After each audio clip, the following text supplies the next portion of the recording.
out the roots, he let the beats build, bitch. And we never switch. Even if I'm rich, I'll be broke like I'm Mitch. Niggas talking down, but that's headed in the wrong direction. But I knock that shit out like the boxing section. Cause they can't touch what they can't see. All I gotta do is be the same me. All I gotta do is keep it G. Always be the same me. While I'm solid, boy, they can't change me. No.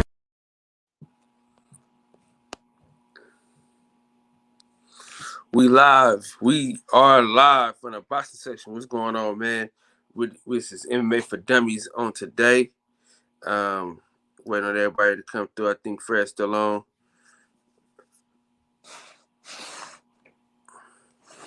Bird, man, what's going on, big dog? How you feeling, man? How you feel? Tone Brown, salute to you, my brother. Yeah, man, we're gonna get it started. Man.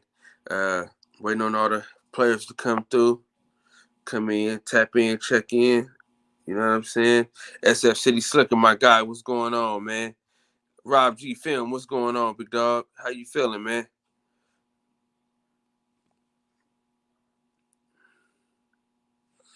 Yes, sir.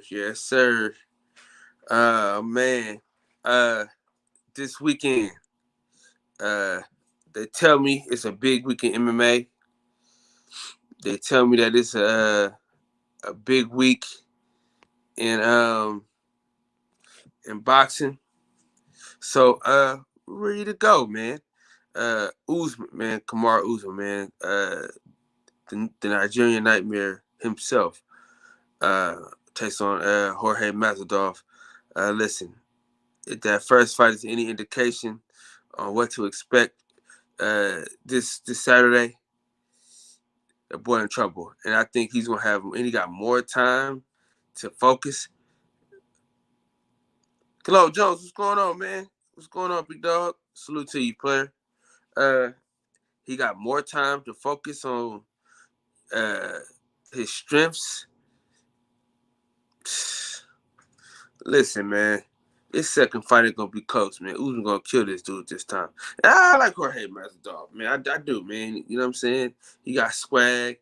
You know what I'm saying? He got that style. You know what I'm saying? But ain't nobody fucking with Usman, man. I'm just keeping it G. What's going on, EZ? What's happening, man? What's going down?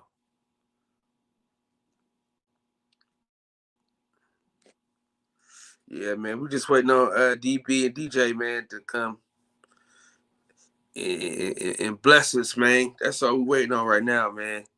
Waiting on them to come bless us, man, with their presence, man, and talk that MMA talk. Yeah, man, that's what we're waiting on. Man.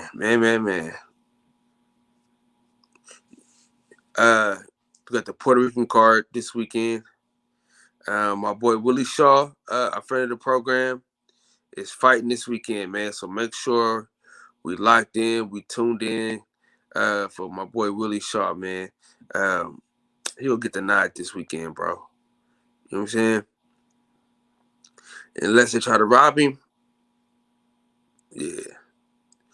The fight is his this weekend, man. I'm just be real with you, man. They don't know what they got themselves into. You know, the matchmakers made a mistake with picking Willie Shaw. You know what I'm saying? Willie Shaw is a beast, man. Willie Shaw comes to fight every time. You know what I'm saying? It's going down, man. It's going down, man. I'm excited, man. I gotta get my shit together. May is gonna be crazy, man. May is gonna be crazy. I gotta do a lot of overtime so I can get to these fights, man. For real. That's all it is. I just gotta make it work, make it happen. I gotta get to these fights. So I gotta do a lot of overtime, man, and get some of these credit cards paid for. You know what I'm saying? Straight up. Next month, we go to Philly. We go to South Carolina. I I don't know where we go after that. I know June, Hitman, he fights. So we're gonna go to that. We're gonna try to get to Devin Haney's fight in May. Also, yeah, man. Brother Boxing. Brother Boxing Talk, man. What's going on, big dog? How you feel, man? How you feel? All right, waiting on you, DJ. 15 minutes. Yes, sir. Yes, sir. Yeah, it's gonna be a hell of a weekend, man. You ask me, hell of a weekend. Um, I need to get off my ass and order this goddamn TV stand. Shit, I still ain't ordered this TV stand, man. I got this 75-inch TV still in the box. I ain't even cracked it open yet. I got a few things that I gotta do, man. As far as I got some barber chairs. Shout out to KJ's Barbershop, man. For always showing me love, man. So I got a couple barber chairs, man, for the set. You know what I'm saying? For the look of the look of the set. You know what I'm saying? YV, what's going on, big dog? How you feel? How you feel, man? Yeah. So trying to get some shit together, man, for this weekend. Move some shit around. Yeah, man. So hopefully I can give another look. Put another look together for the set. But yeah, man. I gotta get my shit together though, for real. So listen, I got this thing. I got this Xbox. The new X. What's going on, Pugilist? What's going on, big homie? How you feeling? How you feel? I got this Xbox, man. If I don't sell it this weekend, I want to do a raffle. I want to do a raffle, man. $50 tickets. You know what I mean? $50 buy-in. So if I don't sell it this weekend, man, I'm gonna try to raffle that thing off, man. So y'all can get in on the action. Shipping will be free. Yeah, so we're gonna do that, man. So for the week, for the whole week, man, we're gonna do the raffle. We're gonna raffle it up. If I don't sell it this weekend, we for sure gonna raffle it off. So Birdman, you already know. So yes, I'll probably either do $50 or $75 a ticket, and then shit, go from there, man. Yeah, man. But shout out to y'all, man. Listen, Cam ain't in here yet, but Cam he lost his grandma. So we want to send our condolences. So as soon as Cam gets on, man, everybody just give their condolences to my brother in this trying time, man. I talked to him earlier today. He should be on here. You know what I'm saying? It's his show tonight, so you know, MMA for Dummies. So basically, man, we're just gonna try to help him get his mind off the situation. But yeah, man. So when he gets on, man, y'all just send y'all condolences to my brother, man, and you know what I'm saying, he the reason why the show goes on that night. You know what I mean? When I pack it in, shit, he stays up, man. He gets y'all in as far as the StreamYard. He makes sure we got the little banners up and shit like that. So very, very, very intricate part of this show, Cam is, man. So yeah. So when he comes in, man, y'all just give y'all condolences to my dog, man, and yeah, man. But yeah, man. So definitely, man. The show wouldn't be shit without him. You know what I'm saying? We for damn sure wouldn't last as long. You know what I mean? We'll be an hour and done, 2 hours and done. He allows Centos and OG Shelton and Eli Zachary to stay on later. So man, I appreciate that, man. I appreciate that, brother. for holding it down. You know what I'm saying? And definitely. What's going on, man? With my dog, Reggie Owens. What's going on, Sir Reg? Appreciate that, Kev. Appreciate you, man. Yeah. So yeah, man. We just waiting on DJ to come through to take over the show. Him and DB. Box fans, what's going on, big dog? Salute to you, my family. Yeah. I'm gonna run it back. We got a few more people in here, so yeah. So if I don't sell this Xbox this week, next week I'm doing a raffle. It ain't even open. You know what I'm saying? It's still in the box type, John. So yeah. So I ain't even opened it up, man. It ain't even been open, it ain't been cracked open. Still in the bag. Still in the box, in bag. So if I don't sell it this weekend, we're gonna do a raffle. We'll probably do a $50 to $75 buy-in. And everybody can just get out, man. And I'll do it like that. So for sure. Yeah, man. I'm gonna start doing raffles around this piece, man. That's what I'm gonna start doing. I'm gonna start buying shit and then doing raffles. Fuck it.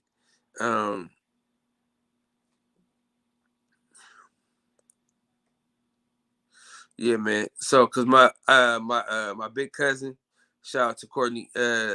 She's supposed to. She wants to buy it. She trying to look into some shit as far as shipping. So if she don't buy it, I'm gonna just go ahead and start doing the raffles, man. You know what I mean? And go from there. We're gonna go from there. So a lot of shit's been going on, man. We got the Mayweather news as far as him and Logan Paul. I mean, I guess it'd be cool. I guess it'd be cool to I guess it'd be cool to kind of see her. Let me see her. I'm talking about my cousin and shit. I'm talking about my cousin and shit. Cause he's still hope she don't buy it. Santos, what's going on, big homie? Andrew Charles, what's going on, big dog? How you feel? Yeah, Logan Paul, Mayweather. I mean, I guess it would be good to see Mayweather back in the ring. I don't know if I'm gonna buy it flat out. I'm just keeping it real. I don't think I'll buy it. But I mean, it's intriguing. I want to see how the card. I want to see the card. How they play the card out. I think Richard Hitchenson's going to be on that card, so they're going to probably try to build him up. I think that'd be a good look, though. I mean, it's gonna give some more eyes to some more boxers. So I mean, shit, how can we be mad at that? Teofimo's in trouble, man. Shit, Teofimo Lopez is in trouble. If they having that fight that night, you can forget it. Between Mayweather, then I think Terrence Crawford is supposed to fight that night. I don't know how true that one is about Terrence Crawford, but I wonder where they're gonna have that fight at. I hear it's gonna be on Showtime, but I hear other things too, so I'm not really sure. I'm not really sure exactly where it's gonna be, but I wonder where it's gonna be at, man. I think Triller, man, is where it's at, man. I mean, you do a Mayweather fight like that with the concert and all that stuff, man. I think that's huge. Oh shit! Let me put this link in the chat. My bad, man. I'm running my mouth, man. Forgot to put the link in the chat.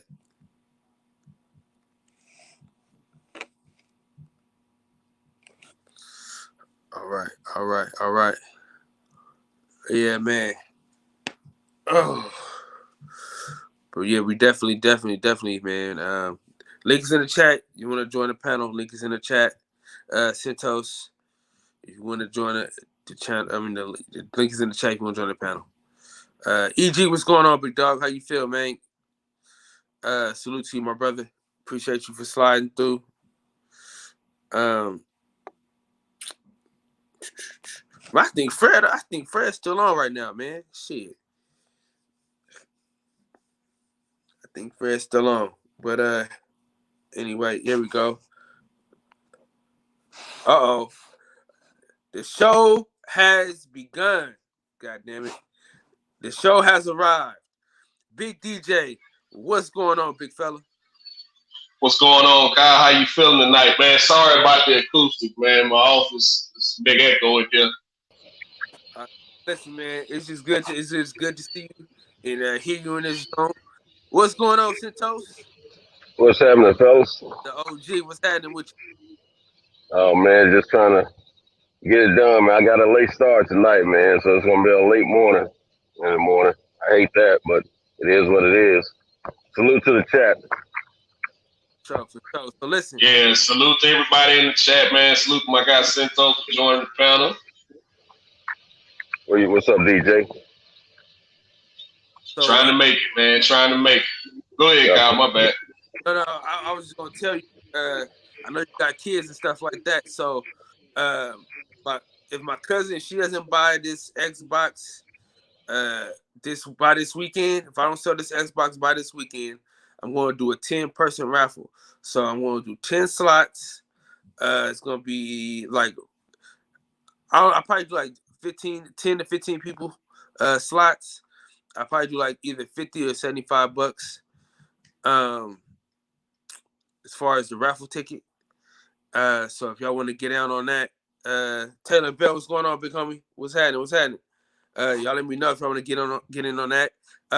Week after next, I got most of y'all's addresses that wanted the t-shirts. So week after next, I'll be trying to get those sent out to y'all, man. So y'all keep the addresses coming. Birdman, send me your goddamn address, man. Shit. Shout out to my guy Birdman, big family in the building. Listen, man. The biggest supporter of the show financially, man, is my boy Birdman, and coming in second is my boy DJ, and coming in third is Jarvis Johnson. So I just need everybody's address so I can send these shirts out. All right. Hey, now the show really. I figure out who the hell is that.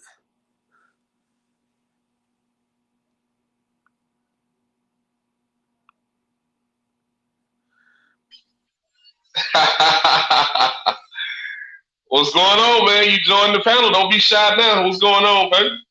I did. Hey, Kyle. I can't see. Let me see. That's DV, man, making he got somebody talking. You know how he do. Yeah. Hey,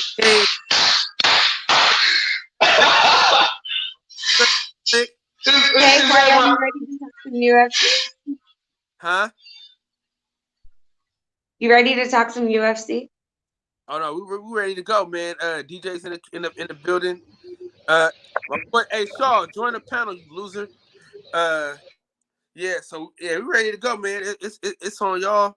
I'm gonna check on Cam. Like I said, he had a loss in his family today. So as soon as Cam gets on, man, y'all just send y'all condolences out to my guy. Like I said, man, the show wouldn't be shit without him. So I'm very cognizant of that. In the words of the great philosopher Frederick Hawthorne, I'm very cognizant of that. Without Cam, man, the show wouldn't even go on. Cause right when I go to sleep, shit. I mean, he's getting y'all constantly in. If somebody bounces out, he gets y'all right back in. So, shout out to my dog, man. And in this trying time, man, we're gonna hold it down for him. You feel me? So, yeah, man. So when he comes through, y'all just show y'all love and stuff like that. DJ dropped the ball this week, so there's no fantasy fights because DJ didn't DJ didn't give me the list. So if we don't have no fantasy fights tonight, it's all DJ's fault. So everybody point your finger at DJ and say, "God damn it, no fantasy fights." Thanks, DJ. So it's on DJ. Yeah. Can you hear me? Yeah, I'm good. I can hear you, man. Yeah. Yeah, put all the blame on me. That's right. Hey, what he say? Baby, come back.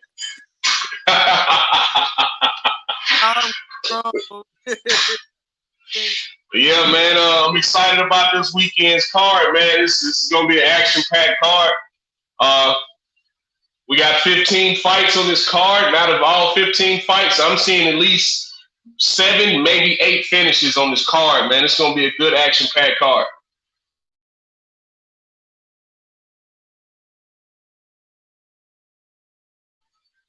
Start off with the main event.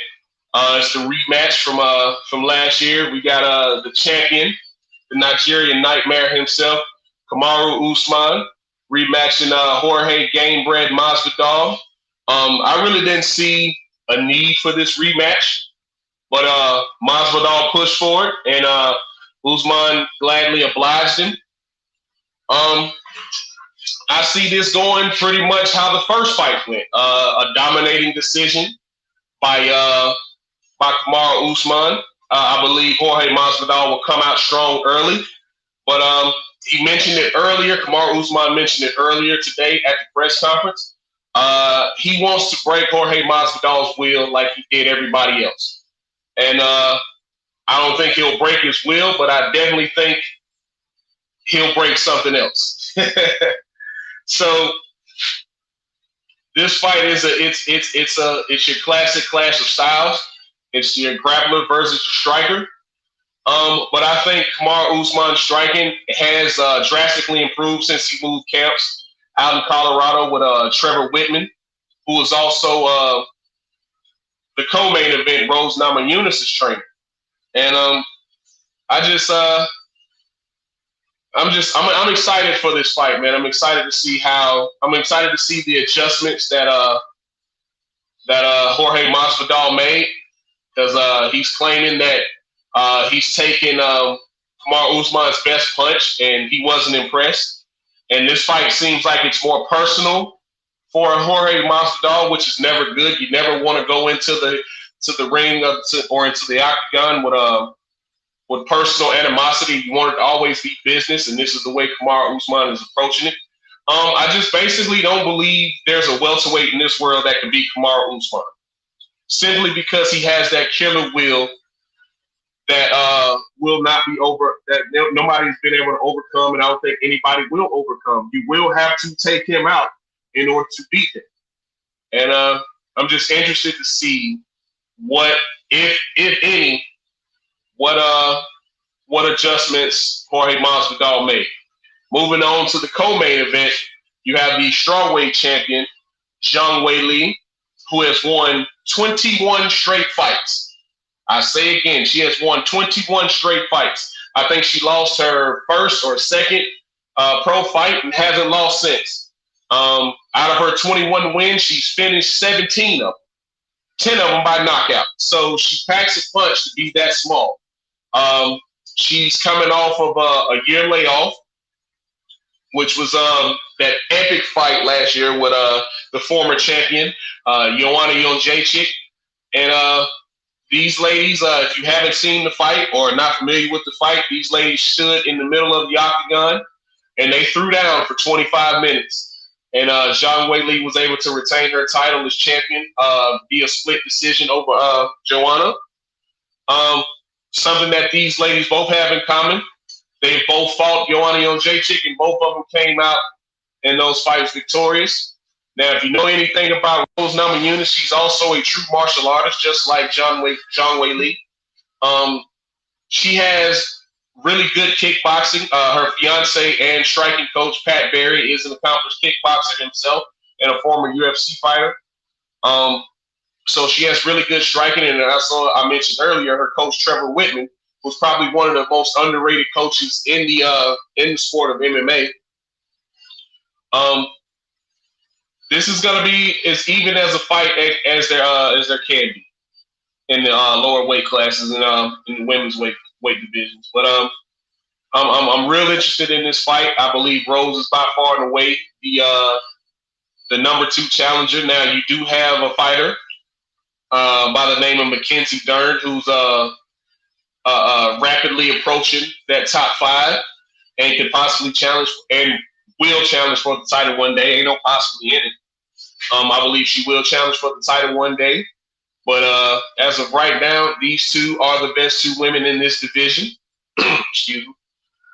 I see an action-packed fight happening. I really don't have a winner in that fight. I'm rooting for Rose. I want Thug Rose to become the 2-time strawweight champion, UFC strawweight champion.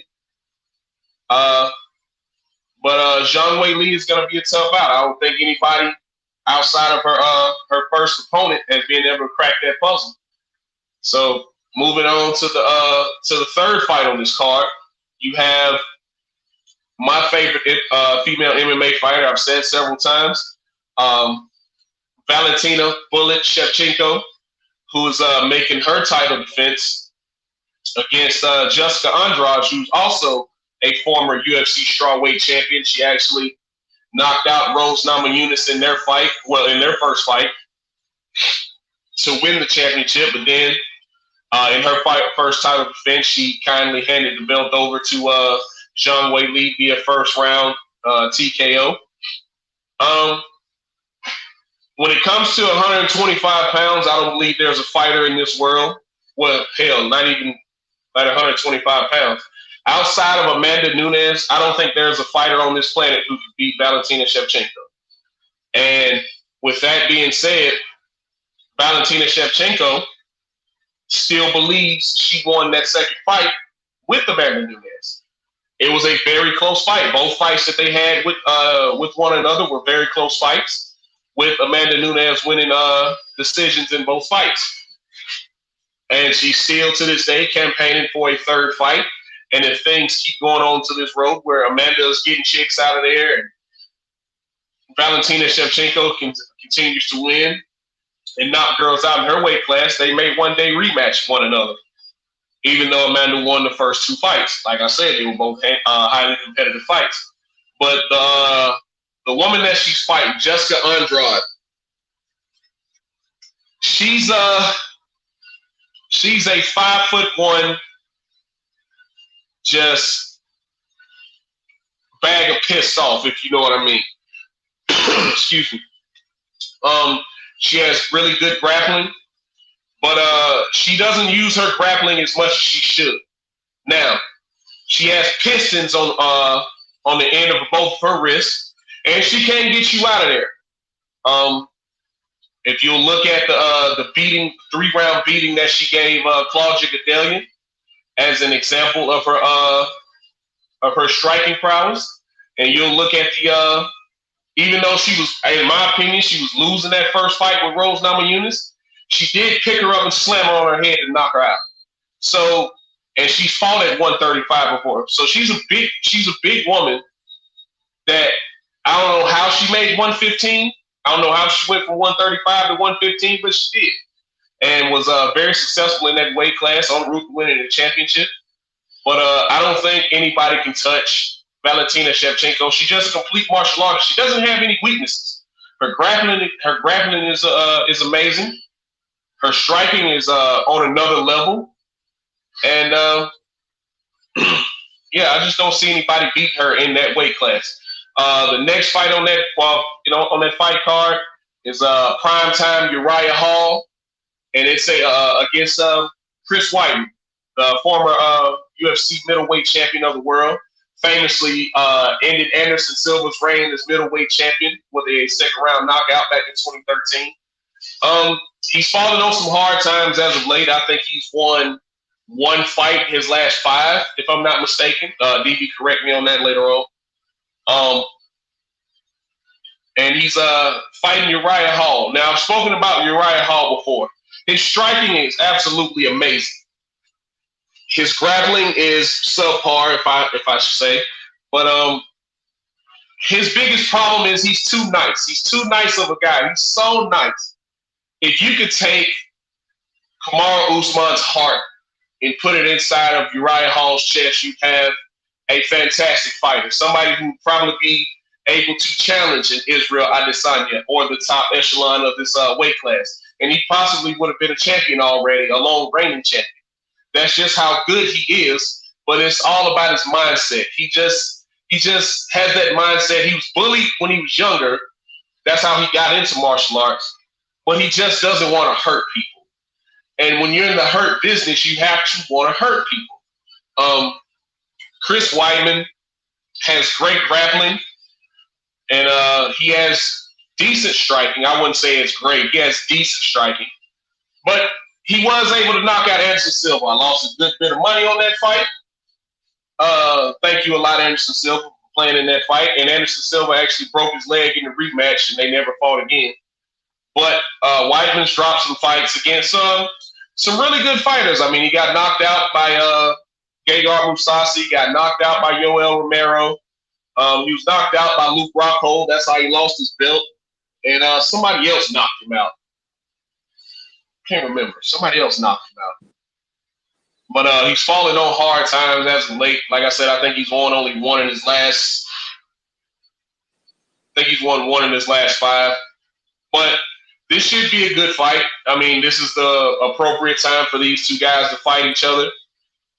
So we'll see what happens in that fight. And the last fight on the main card is you got Jimmy Crute versus Anthony Lionheart Smith. Now, Anthony Lionheart Smith is what I consider a fighter. Like, there's martial artists, there's athletes, and then he's what I consider a fighter. He's not going to quit. He's going to keep coming forward. His record is not the most Okay, I got you. I feel you. That's your opinion. He'll brawler though. He'll get in there, but he ain't really talented or nothing, you know. He'll that's why I say he's a fighter. He's not. That's why I'm saying he's a fighter. He's not a special athlete. He's not this great martial artist. He's a fighter. I put him in that category as a fighter. He'll get in there and he'll fight anybody. That's what I call a fighter. Well, I'll give him that. Hey, shout out to my dog. He's my co-worker, man. My boy Shaw, the ultimate troll. I have absolutely nothing else better to do, Kyle Davis. That's why I'm up in here right now. Hey, he has no cheeks lined up tonight. That's a fact. Whenever he's always in the chat, but when he has cheeks lined up, he's not on. So it's obvious that he has no cheeks lined up. So he's on. This is one of the main people I get my MMA knowledge from, besides MMA for Dummies. He was one of the reasons why I started doing MMA talk as far as you, DJ, and DB. So, man, shout out to you, man, for coming on. Make me proud, son. Y'all chop it up, man. Go ahead, Shaw. You got anything else you want to add? Well, shit, man. I'm pretty excited about the main card. I'm trying to see. I mean, you know, obviously I got Usman, but I think it was pretty close last time. You know, I think Masvidal did better than I thought he would against a wrestler like Usman. I actually thought Usman was just gonna control him all 5 rounds, but he did pretty good. But yeah, no, if I was gonna bet, I'll go for Usman. And then I got Thug Rose with the upset. But you know, if anyone's trying to talk about the female fights. And yeah, I don't know. I'm not too much on this card has got me too excited. That main event should be nice though. And then I want to see the rematch with Chaos Kobe Covington against Usman. I don't think anyone's gonna beat Usman, man. I don't think anyone's beating Usman, but I think Covington's got a better chance than Masvidal does, just because he's got a better wrestling, better cardio. But unless he pulls that flying magician shit out of his hat again, but I don't think Usman's falling for that. Okay. DB, feel free anytime you want to hop in, bro. Yeah, Shaw, man. Do you have a pulse? nothing about this card excites you. These are the 4 of the top 5 women in mixed martial arts fighting this weekend. Yes, a whole lot to be excited about. And then you have the welterweight GOAT fighting against one of the best journeymen of all time. You know, this is a lot to be excited for. Yeah, no, I'm sorry. Let me go on mute. Let me go on mute.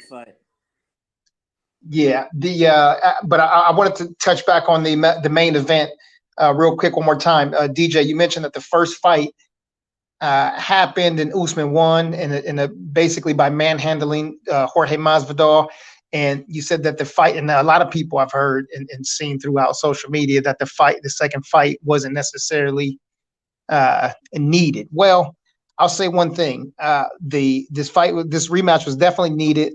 Fans, media, old media, haters, trolls, and casuals all disrespected the welterweight GOAT Kamaru Usman by not giving him the full credit that he deserved by going in there and dismantling the knockout artist Jorge Masvidal. If he was given his full credit and respect, then we wouldn't have to go back down this road to revisit this fight. So for him, this is about legacy and this is about respect. That's why he had to go back there. You know, the excuse was being used a lot by people about the short notice fight. And it's been said by Coach Mike Brown. It's been said by Kobe Covington, who was in the gym also, and also by Dustin Poirier, that Jorge Masvidal had 6 of the world's best wrestlers in camp for 3 to 6 months working with him to prepare for the Kamaru Usman fight. So it wasn't a short notice. He signed a contract at short notice, but let's also remember this. There's 2 people in the cage. So if one guy has an opponent that's brand new, that also means that the other person has an opponent that's brand new. So Kamaru Usman had to change everything that he was doing too. He was getting ready for a grappler, a grappling specialist and submission artist to go in there and have a different style of fighter. That means he had a short notice fight too, if we want to go there. But you know, to put things into perspective too, Kamaru Usman had a broken nose prior to that bout. Also, let's not forget that the welterweight GOAT King Kamaru Usman also was fresh off of a cast getting taken off of his foot because he had surgery. So, you know, what's the old saying? 2 can play that game, right? At the end of the day, Kamaru Usman has too many tools for Jorge Masvidal. You know, some people can talk about Masvidal striking. That knee was a fluke knee. If he fought Ben Askren 10 times, it will probably be 50-50. He will probably get wrestle humped half of the time, and the other times that he'd probably win a split decision, which he's known like 90-10. In favor of who? Oh yeah, 9 out of 10 times, bro. Yeah, I wouldn't disagree with that. And I'm a Masvidal fan, and you know, I mean, it's just fucking Askren's style of just. I mean, you saw what happened with Lawler, man. That dude, he'll grind it out. Yeah, absolutely. Yeah, and I think the only reason this fight's happening is because no one else can touch Usman in the division right now. He's cleaned out the division, Masvidal's a big name. Covington's a big name. Neither of them, you know. I think Covington's got a better chance of winning, but being a betting man, I would. Wait, Kobe, which one is that? Kobe Covington. He's Kobe Chaos.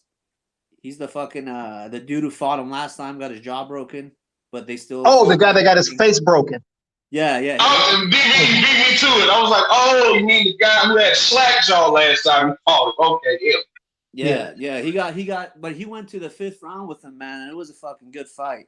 Like, dude got his jaw broken and still fought, but you know, it's crazy how in a combat sport, people talk about moral victories. Just how crazy is that? So this proves how great King Kamaru Usman, the welterweight GOAT, is by saying that Kobe Covington went to the 5th round with him. Can you believe it? That's actually a part of our conversation. Oh, for sure. If there's dialogue about that. Yeah. No, the dude's that dominant, bro. Right. Yeah. But the only guy. But DB, can we all agree? Can we all agree that was a close fight? I would say it was until he fucking got his jaw broken and knocked out. I mean, he definitely stopped him. Like, Yeah. I don't understand what Kobe's gripe is. He definitely broke his face and stopped him. But that was a close fight. I had that even fight going into that last round, man. So yeah, I agree. Yeah. No, I mean, so I'm pretty sure DB sees it another way. Yeah, it was a fun Remember- fight to watch. Remember when Conor McGregor and Jose Aldo had a really close fight?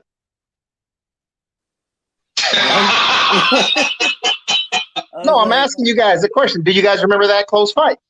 No, man. No.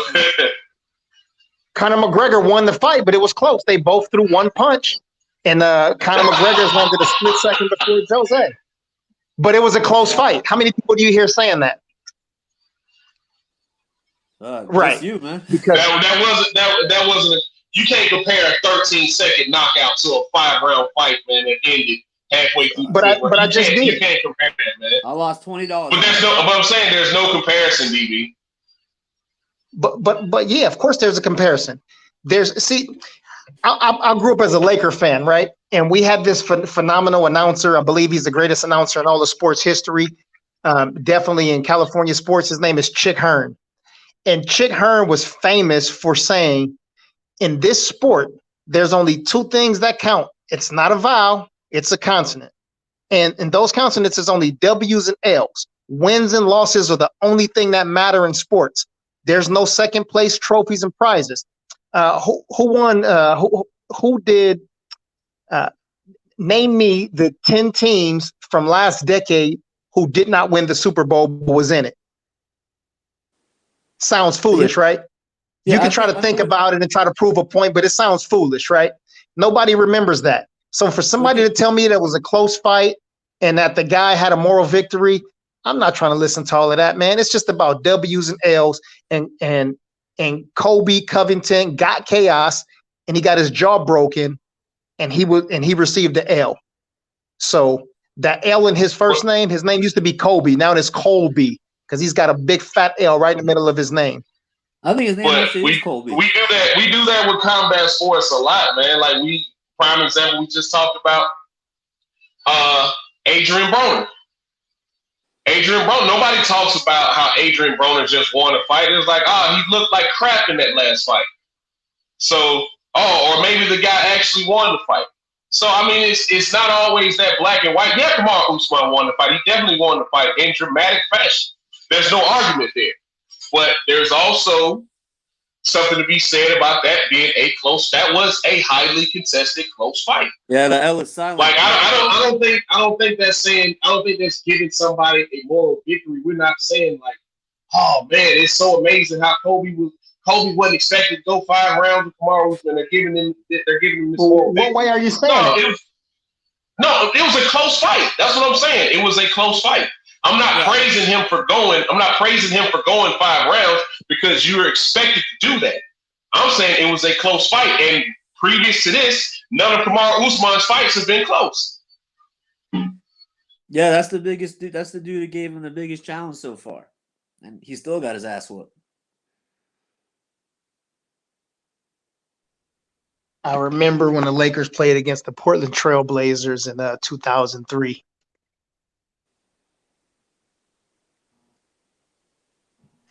They were pretty good competition. Got it. And people also remember that first fight with John Jones and Alexander Gustafsson. More people remember that Alexander Gustafsson gave him a good fight more than they remember John Jones won it. But there's always this twisted narrative. People play if it fits their narrative, then they'll be spitting out this nonsense and rhetoric. If the fight was the other way around, if it was a so-called, I'm doing air quotes, close fight, and Alexander Gustafsson would have won the fight, nobody would say that John Jones gave him a close fight. You see how that works?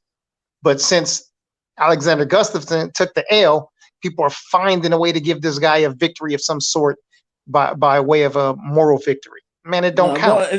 If it's a split decision, if it's a good fight, they're gonna give props to both fight. I mean, if you're a real fight fan, right, and you appreciate grit, you're gonna give due respect to both fighters. If you got some kind of fucking, if you're on somebody's nuts and you can't admit that the other guy was good, or you can't give props, and that's a personal thing, man. But if both dudes fight, then you got a banger, and if you're a fight fan, you can appreciate the fight, not just the outcome. You gotta appreciate that both dudes put on a good show. If anything, in my eyes, DB, the way I look at it, if anything, that elevates Kamaru Usman, because he had his metal tested and he came out on the other end victorious. That's the way I look at it. Yeah, that fight made me more of a fan of Usman, if anything, because I'm like, all right, he's got a chin, he's got knockout power, and he's a fucking badass wrestler, So he showed different aspects of his game, thanks to Kobe. So somebody's got to bring that out of you, And same with Jones, that's when I was like, fuck, this skinny motherfucker has a chin, because he got cracked multiple times that fight, and he just kept coming, So it shows, it's like like you all said, it shows a different, it shows a different side to the fighter. Yeah, shout out. We got a couple of new people in the chat, man. Shout out to my brother Eli Zachary. I see Birdman in there. J.A. Dixon and joined in to the party. Kevin Abenset stepped in here. Matrix R. Salute to y'all, brothers, man. Let's see what they said down here in the chat. Eli said Tyron Woodley. Birdman said that's like saying Tito gave Iceman a close fight, but not giving the credit to the true winner, which was the Iceman. Facts, Birdman. Facts. Yeah, J.A. Dixon said a close fight was Izzy versus Gaston. Absolutely. Yes, indeed. Go ahead, brothers. Hey, I knew Usman was the truth when he beat the dog shit out of Tyron Woodley. Me and my homeboy Shaw, I was like, man, he was like, dude, Tyron Woodley's gonna lose. I said, man, ain't no fucking way he's gonna lose. And when I seen that fight, I had to come to work the next day, and I said, dog, he beat the shit out of Tyron Woodley, man. I'd never seen these fucking Africans ain't no joke, bro. They're fucking taking over. It's kind of like Kyle this week with that African. We've been taking over. Man, they're all over MMA right now. You got the Africans taking the upper weight classes right now, and you got fucking those Dagestani fucking mountain fuckers just fucking mauling people, bro. And if anybody, man, bro, this is the fight that needs to fucking happen. If anybody's gonna give Usman a go, is that Zabit, that fucking Sharmaga, that Zabit guy. He's on an injury right now, but that guy's fucking no joke. He's like welterweight Khabib. So that's the fight I want to see. That's the fight that they got to make. But homeboy's fucking injured. I forgot what his injury is, but he's on like the verge of retirement. But that's like the one. Are you talking about Khamzat Chimaev? You talking about Khamzat Chimaev? No, his name is fucking. I can't pronounce his last name, bro. He's the dude who's been knocking out motherfuckers like he's fighting 2 people in a week. Let me look his name up. Yeah, that's his name. The one DJ just said. That's his name. Khamzat, yeah, that's what it is. Yeah, Zabit's in 155. My bad. There's so many of these Dagestani fuckers, bro. No, Zabit's not at 155 either. What you talking about? Yeah, Zabit is a. Yeah, Zabit's a featherweight. Oh, okay. Right. Yeah, he's dope as shit too. But yeah, Khamzat, bro, that's the guy I want to see fight Usman. Yeah, Khamzat doesn't deserve a fight with Usman. That POS bigot got some business to settle with Kevin Holland. He's also got some business to settle with what's his name out of Mile High, out of what's his name in Colorado? Neil Magny. He's got some business to handle with Neil Magny. He needs to go through. Man, what's his name? The wrestler that's doing commentary, DJ. I don't know. I can't think of his name at the second. Fought Kevin Lee. Kevin Lee choked him.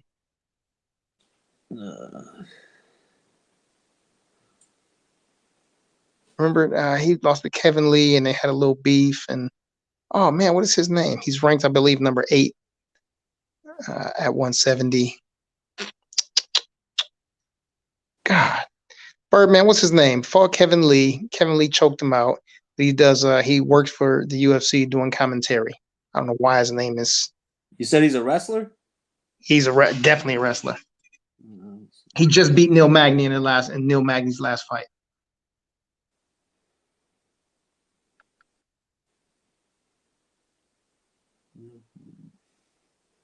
Michael Chiesa. Thank you, Aaron. Thank you, Chiesa. Oh, Yes. That dude's more like a submission guy. Yeah. Yeah. So, Khamzat Chimaev. Yeah. Thank you, Reg.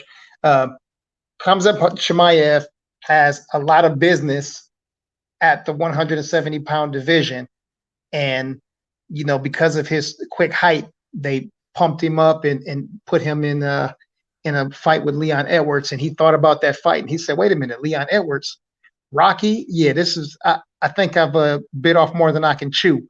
So let me fake this injury, and let me go back into the mountains and hide underneath a rock for a little while, and work on my skills a little bit more." He's got some fast submissions, and he got a knockout of GM3, but those are no names. But again, he's got to fight Neil Magny. He's got to go through Michael Chiesas. He's got to go through Stevie Wonderboy Thompson. Dude, He's got to that guy would mow through Chiesa, bro. But okay. I agree. He should fight some big names first, but the hype he's got behind him right now, that'd be another big money fight. Because once Masvidal gets squashed tomorrow, fucking they're running out of options for this guy. They might have to make it, fucking another super fight kind of deal. Because I don't really see anybody else who's gonna sell right now. Yeah, well, I don't. For me, I'm not worried about super fights. I'm not worried about fights selling.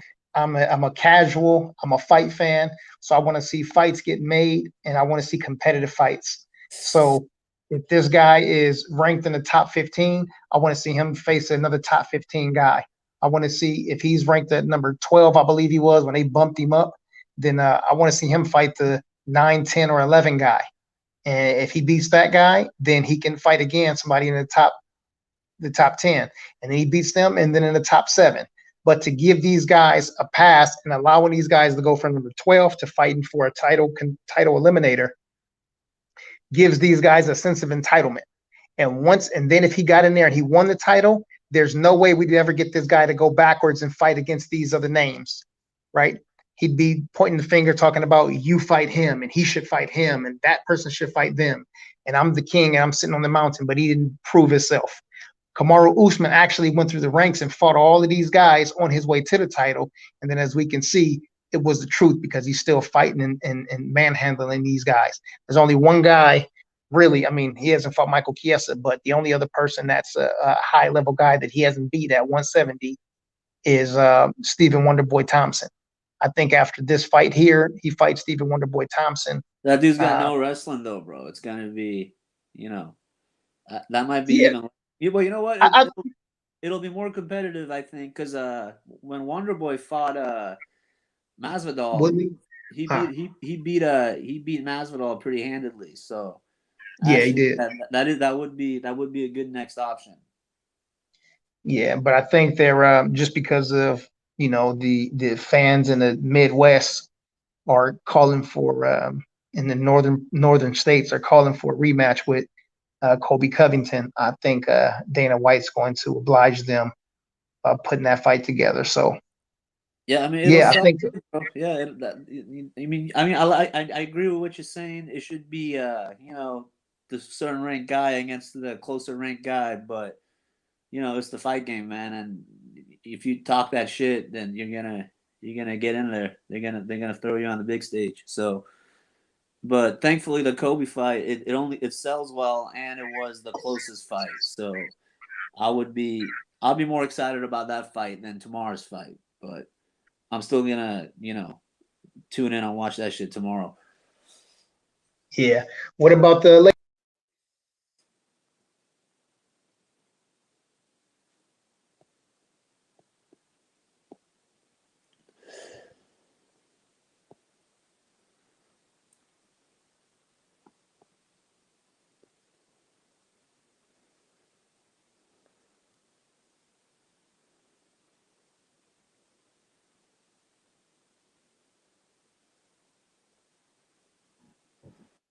Yo. You hear me? Hello. Yo. Everyone left, bro. Hold on, I gotta put it back in. They I gotta left put me with that- you. I gotta put the link back in the chat. Hold on. Better get your ass to work on time, bro. Next time. Nah, hell nah. I swear to God, you lazy motherfucker. Hey. You know, as much effort as you put into this fucking podcast of yours, bro, you put like 10% into work, man. All your coworkers want to hate your guts. Hey, takes one to know one. This is the real fight right here. Here we go. He back on. You been sleeping this whole time, bro? Nah, I've been up. Listen to y'all niggas. Go ahead, DB. You cut off. Sorry about that, peoples. My fat cheek, I think, hit the phone, or Kyle got upset and chopped me off. So Hey, I was talking about. I was talking about the ladies.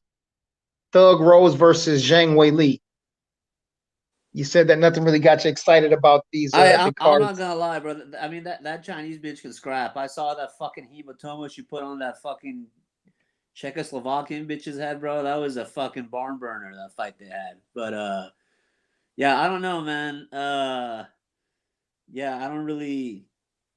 I mean, Thug Rose, yeah, she's a good fighter too and all, but yeah, Polish. I think Thug Rose is just she might be a little over her head on this one. Based on the last fight I saw, man.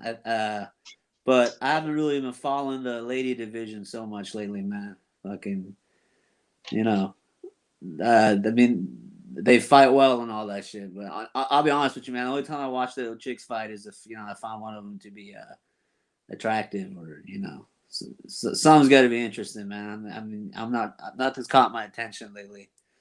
You haven't seen Weili Zhang? She's a pretty little Oriental. Yeah, I mean, I don't know, bro. She kind of looks like autistic to me. I've seen her interviews and shit. I like him a little on the bigger side. I like my Misha Tates and my Caranos. I don't know who that one chick is. But it's some new fucking MMA chick. She'd be twerking and shit in the middle of her fights. I don't know. Valerie Laredo. Yeah, there you go. He bad as hell. He's bad. Yeah, she sucks though. She's amateur as fuck right now. But goddamn, she got yams. Dude. I'm just saying. I mean, I know that's not what the fight game's about and shit, man. But I mean, it takes a lot for me to be sold. Like when Ronda Rousey was on her tear, that shit was entertaining. I was watching that. Holly Holm, that fucking beast of a she-man, fucking cyborg. That shit was kind of entertaining. Just watching her fucking manhandle women. Shit was kind of funny to me, but yeah. I mean, I watch a few of them. Who's that one fucking broad? The lesbian chick? The one who's holding both the straps right now? She's pretty dope. I watch Amanda. her. Yeah, Amanda Nunes. Bro, I think there should be a different weight class for lesbian female fighters, bro. It's just they go in there and they fucking ragdoll these straight women, bro. Like, I don't know. Something about eating pussy or something, bro, just makes you stronger. Like that bitch just fucking outclasses everybody. Like she punches like a fucking man. She takes a punch like a man. It's yeah. It's something else. So you think there should be a there should be a fucking rug puncher division, bro. I'm telling you. It's just not the same, man. These lesbian broads go in there like they fuck chicks, so obviously you're gonna fight them even better, Like, hey, y'all, this is half the bullshit that I deal with at work with this dude, bro. I think I'm onto something, bro. Like, it's that vitamin V, man. If you eat pussy, I think that shit like boosts your testosterone or something. Yeah, probably so. Yeah. I'm telling you, bro. I mean, it's just statistically, like the lesbian fighters are just fucking people up, man. Yeah. What do you think about Fallon Fox? Oh man, didn't that bitch cave in some other broad skull? Yeah. Yeah, man, that's fucked up. I mean, that's a dude though. Fallon Fox is a dude, right? Yeah. Yeah, that's like fucking me throwing on a wig and fucking fighting a flyweight tomorrow. You know, it's just like. I mean now we're getting into a whole nother fucking thing, bro. They just legalized that shit. Like you can just go into lady weight and just fucking beat the shit out of some broad legally. You know, take out any frustrations you had from your fucking baby mama or your ex on her, and fucking call yourself the champ. For that, you know, it was hella funny for a while. Cejudo was calling out bitches in the women's like featherweight and shit. And he was legitimately calling out female fighters because he wanted to be Triple C, so he wanted to have, you know, another belt. I was like, damn, this dude's fucking lightweight serious, you know. But yeah, hopefully it don't come to that circus show type shit. There has been a few cases where that's happened, man, and it's all bad. But yeah, I mean, if a lesbian's already outclassing a straight chick, but the last thing you want to do is throw a fucking chick with a dick in there, just fucking. Throwing bows, like shit's fucking terrifying. Yeah, there's another fight that's on the card. That's a pretty good card. Eli Zachary versus Taylor Bale. That's on the undercard, but that's a pretty underrated fight. What do you think about that one? Yeah, that shit hasn't even caught my attention, bro. Okay, yeah, that's a good one, man. You got to look out for those two, man. You know, I know Uriah Hall is fighting on this card. Right? Oh yeah. Yeah, who's he fighting again? Against Chris Weidman. That's right, bro. I was a big fan of Uriah Hall when he was in Tough because he had that fucking badass back kick knockout, right? I thought he was gonna be like the next big thing till fucking Paulo fucking TRT Costa smashed on him.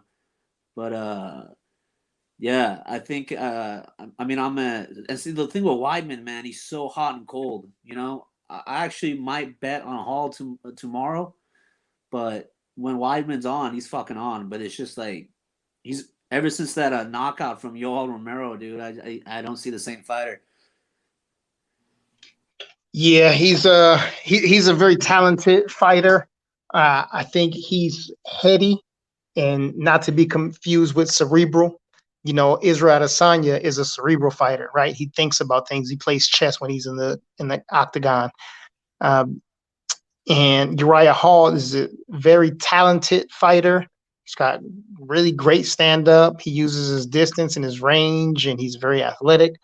But sometimes it just seems like he loses interest in the fight. You know, somewhere in the middle of a round, he'll lose a round, and next thing you know, it's only 3 rounds if it's not a main event, and he's losing a decision, or getting cracked and, end up losing that way. But I think if he can keep that fight standing, Chris Weidman doesn't have much chin left. His chin is pretty gone. So if Uriah Hall can get in there and touch his chin maybe 2 times or maybe 1 time and the wind blows really hard, Chris Weidman should be falling unconscious, and Uriah Hall should be getting the win in that. Let's see what else is on there. I think we have Jay Dixon, I believe, and Matrix R should be fighting. That's also on the undercard.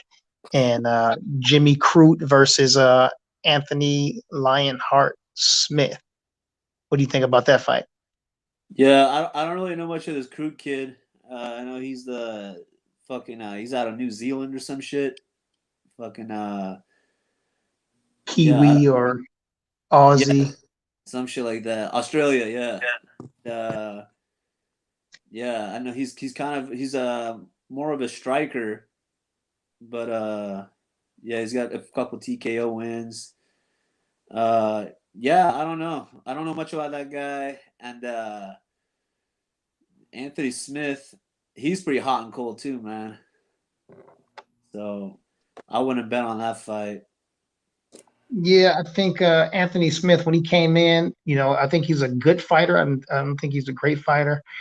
When he came in, he was beating a bunch of legends that were kind of at the has-been stages of their career. They had consecutive losses and coming off of injuries and whatnot. So he made a name. Like you're talking about Rashad and Shogun and right. Yeah. So he made a name off of guys with a name, but they were far past it, as they would say in the UK. But he understands the fight game very well, but he's one of those guys similar to Uriah Hall. He gets in there and his head is not in it. And Jimmy Crute is a big dude, man. He's one of those big light heavies. And if he kicks you with one of those tree trunks, man, and it gets if he can get top position, a takedown in top position, then it's bad news for Anthony Smith. But yeah, I'm hoping, and I know this is some twisted logic, but I'm hoping Anthony Smith wins the fight so that people are not looking backwards at John Jones's record saying that he beat a nobody in Anthony Smith. Did you catch that? Does that make sense? Yeah, I mean, Anthony, I wouldn't say he's a nobody. He's a pretty good contender. He beat some good people, he beat Lombard back in the day. Yeah, I'm having some problems with mine right now too. Yeah, but yeah, my lumbar is giving me some issues, but I was stretching a little while ago. So I'm a lot better now. Yeah. That's a tough spot. Yeah. Oh, this chair. Yeah, I try to put a little cushion on there, but it's not really working for my lumbar. But yeah, I understand.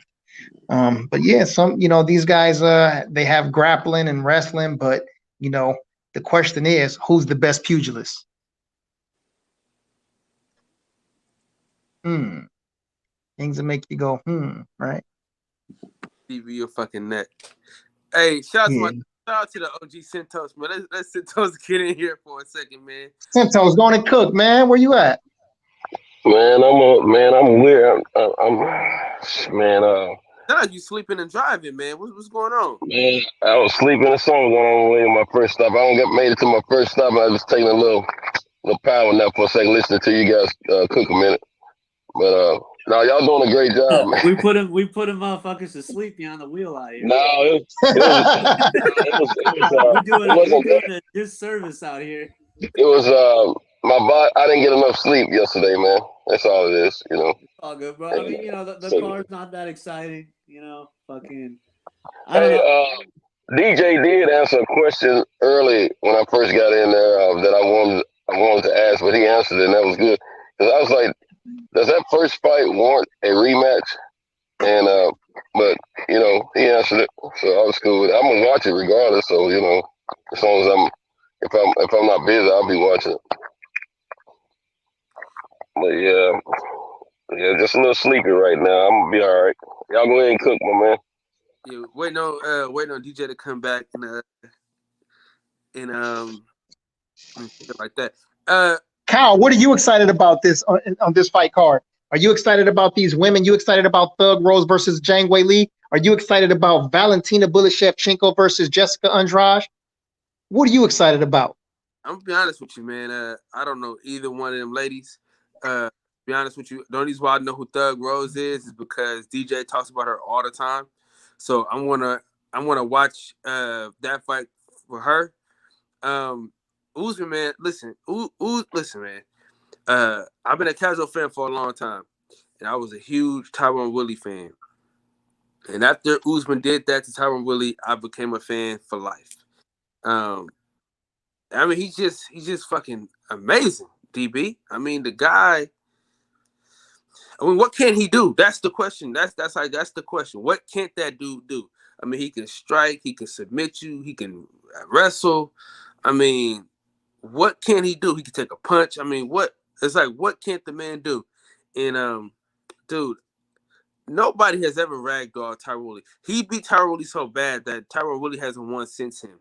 You know what I'm saying? Like he did Tyron Woodley so bad, his reflexes are now terrible. Like he beat the reflexes out of Tyron Woodley. DB, the man can't even defend himself like he used to. Right.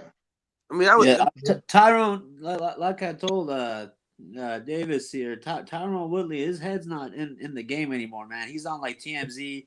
He's making weird ass rap songs and shit. Like I think he got one foot out the door, So if you go against a guy like Usman and you got fucking rap aspirations and shit on your mind, you're gonna get your ass beat. So yeah, I think Woodley's just gonna show up for some paychecks, and he's not as dedicated as he used to be. Why do we think that? Yeah, I agree. I agree with what my man just said. What's his name? Shawshank. He's not in it, man. I remember seeing his first loss, man. I forget the guy's name. It was a white guy, and he bust his mouth. He messed his mouth up real bad, in that fight. Nate Marquardt.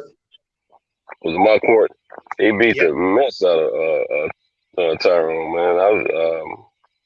He hadn't been the same since, man. I mean, he was almost invincible before that. But no, he needs to just take a chill pill, man, and just commentate or something. Yeah. All right, fellas. All right, let me. It's time for me to jump in here now. I gotta defend my brother T Wood. Tyron Woodley has not lost to anybody that was not a top 5 welterweight in the world. Let's make that clear. It's not like T Wood going out there fighting against tomato cans, Uber drivers, and whatnot. Even though he hasn't looked impressive in his losses, other than his last one, he's in there fighting the best guys in the world. So let's put that into perspective. You know what I'm saying? With saying that he's not as dedicated, I wouldn't go that far. And if he's fighting guys that are not ranked in the top 10 and he's going out there and he's taking L's, then we can say maybe he's not as dedicated. But also we have to attribute some of this stuff to the fighters now are more well-rounded. He came up as a wrestler that's got a lot of power and he's explosive. The guys that are coming up now are coming up as mixed martial artists. They're not coming with one base. They're not coming studying one discipline. These guys are coming up doing kickboxing, Muay Thai. These guys are doing boxing. These guys are doing jiu-jitsu and catch wrestling and judo all at the same time from the time that they start in the sports. So it's a bit different. And also, I mean, you can look at from elementary schools to junior high schools and whatnot. Kids now or people now are a lot bigger than they were during, when I say our times, just whatever time you're in, right? People were a lot bigger. So a 205er or a 170 pound welterweight. Back in the day, you look at guys like Matt Hughes, GSP was 5'10 and a half, and he was big. He was a tall guy. But the welterweights came at a size of 5'6", 5'7", 5'8", and 5'9" was starting to be tall. And if you were 5'10", 5'11", you were really tall for the division. So, I mean, let's consider all things instead of just saying that T Wood took some L's and now he's not that dedicated. Bro, all I'm saying is T Wood got fucking choked out by Vincent Luque in the first round. Who the fuck is Vincent Luque, bro? Well, you know what I mean? His name is Vicente Luque is his name, but yeah, I never even heard of this motherfucker, bro, until they fought. Right. You but know? I understand. And listen, you are just as much as a casual as I am. I get it, but I did want to touch on this. Go ahead, Santos. You wanted to touch on that? Go ahead. Yeah. Cool. I hear and respect everything you're saying. I know you know what you're talking about, and I agree that the game has changed from what I see. I'm a casual, but I can tell the difference in what we had years ago versus what's coming through now. These guys are more ready for fighting in mixed martial arts versus guys before, because you're right. They a lot of guys before they were coming through, they might have had 1 or 2 disciplines, and now they're much more well-rounded. However, I just feel like Tyrone was an elite fighter, and I just feel that if you're gonna compete, should you be on top of your game and make yourself better? Go and learn a little bit more. I mean, he already got some disciplines that he knows. Go in there and try to learn and conquer some other disciplines and make yourself better, because he's not just. It's not the law. I've seen him get. He used to be a pretty good striker, man. He's losing to strikers, and I mean, he's as well as being choked out or whatever. I think his last fight he was choked out, wasn't he? By Vincent Luque. Oh, that's who you're talking. That was the fight a few months ago. But see, the fucking guy's got 7 losses, bro. You know? And I'm gonna tell you something else, DB, that I think I'm nosing about Tyrone. His stamina used to be great, man. He doesn't seem to appear to have the stamina that he used to have. Is to me, that's a matter of condition and a matter of aging, as well as having love for the sport that you're into. I mean, we all can get tired sometimes. I mean, but I don't know, man. I just think he's gonna get seriously hurt if he keeps it up, man.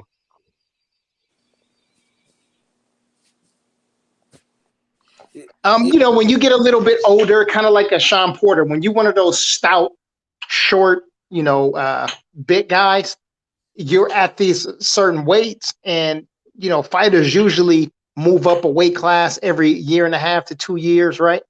Or something like that. But since these guys are short, they would be at a disadvantage going up to a higher weight. For example, you take a Sean Porter, right? He's kind of equivalent to a Ty Woodley. If Sean Porter were to go up to 154, he would have problems with guys, not necessarily with guys all being that much better than him, but they'd be that much bigger than him. Their reaches would be crazy. And then him going up to 160, it would just be crazy. So for T Wood, he actually at this stage in his career, I mean, he's going to touch 40 soon. I think he just turned 39 or getting ready to turn 39. He should be fighting as a middleweight right now.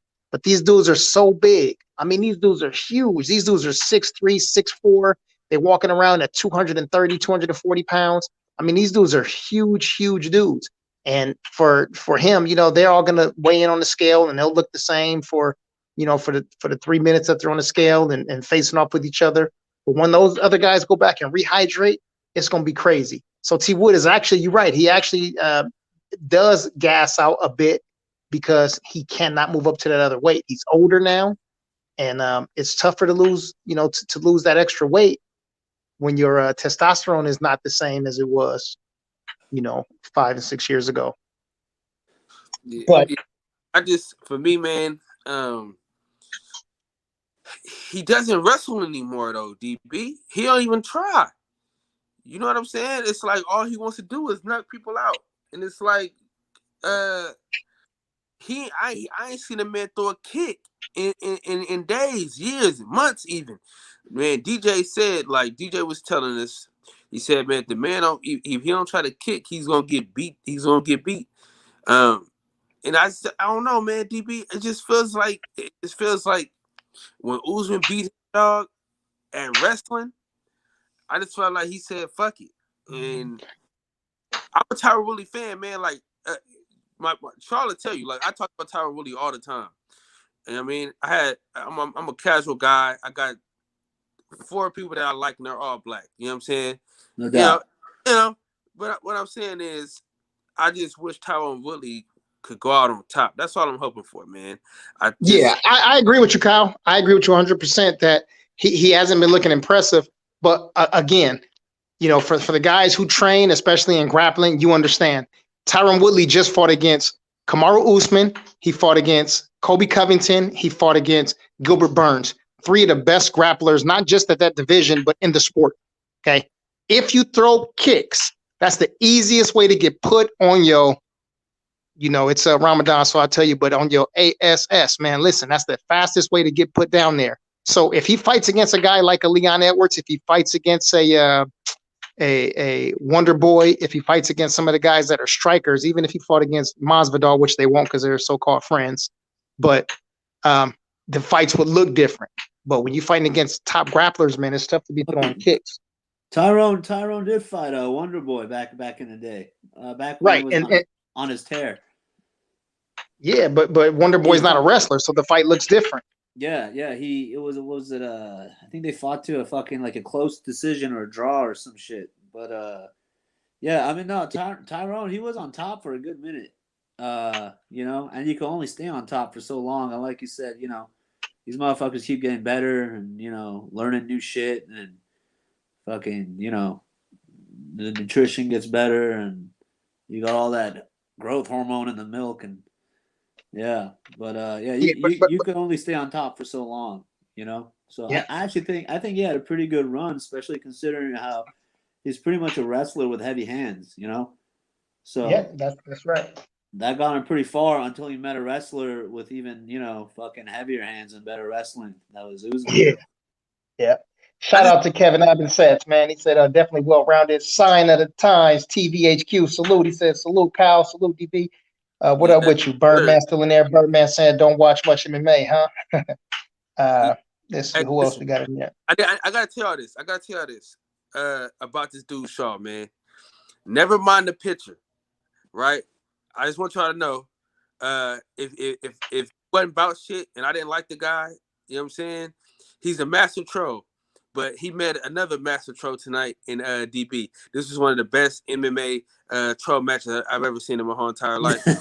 I enjoyed the both of you two guys in your endeavors. Listen, man, I'm gonna tell y'all the truth, man. I'm telling you, listen, I enjoy these Thursday night shows, man. I really do. When I get to sit back and just listen and learn something new, I'm constantly evolving, man. You guys really are an intricate part of this podcast, and I really appreciate y'all boys for coming through every Thursday night, man. No Thursdays off, man. Y'all come with the best content, man, and it's an amazing thing to be a part of, to be able to have brothers that I agree with and that we can disagree, but we can be respectful. You can't buy it, man. And I really appreciate y'all boys, man. My boy, well, I haven't even begun trolling yet, bro. I got some different views, but yeah, the trolling hasn't even begun yet, bro. We just keeping it civil right now since it's my first time on here. Yo. The ban hammer dropped on me. DJ, we back. Best Yo, DJ, what up? Yeah, Best Pew just had a question. He said, do you think it's more of a mental or a physical thing with Tyron Woodley? A little bit of both, man. You have to look at the fact that he's 39 years old. That's why I kind of want him to retire, because I don't want to see Tyron Woodley become a gatekeeper. And that's where he's headed in his career right now. Because once you lose to a Vicente Luque who is an up-and-comer, even though, like Sean said earlier, he has 7 losses, he's really good, man. He's one of those guys that are just now hitting his stride in the sport, and he lost to him. So he's already a Hall of Famer. He's accomplished everything. He's been a champion in every promotion that he's been in, and he defended his belt, which is hard to do. You don't see a lot of people defending the belt for as long as he did. I just don't want to see him become a gatekeeper, man. And the way he's losing these fights, he's losing one-sided decisions. And in his last fight, his last couple fights, he actually got stopped. So I don't want to see him go out as a gatekeeper. I don't want to see him turn into a Rashad Evans who became a gatekeeper and was getting knocked out in his fights. I don't want him to keep getting, I don't want him to turn into a Chuck Liddell who, as DB said, was getting knocked out by the wind. Was getting knocked out by the wind later on in his career, man. I don't want to see Tyron Woodley go down like that. So at this stage in his career, I think he should hang it up, man. You have nothing else to prove unless you're just trying to prove something to yourself, which I don't understand why you would need to. You got a trophy room full of belts from every promotion that you've been in. You've been at the top of the heap, and there's only one way you can go from here. And I don't want him to stick around for that. Sorry about that, fellas. I had a pipe burst in here. I had to go fix, man. But you guys are cooking. And DB, I'm going to say this. I'm glad I met you now. Brother. I really am. Because if I met you 10 years ago.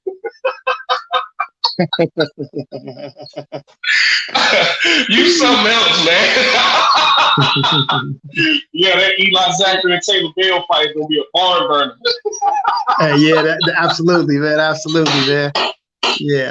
Hey, I want to go into something. I saw something the other day when Jake Paul had his fight against that wrestler guy.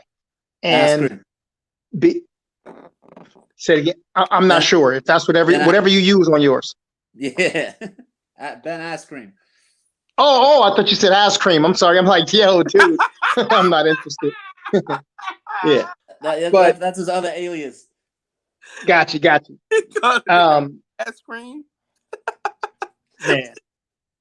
But So backstage, because it was a boxing match, you know, somebody from one corner go into the opposing locker room and watch the hand wrapping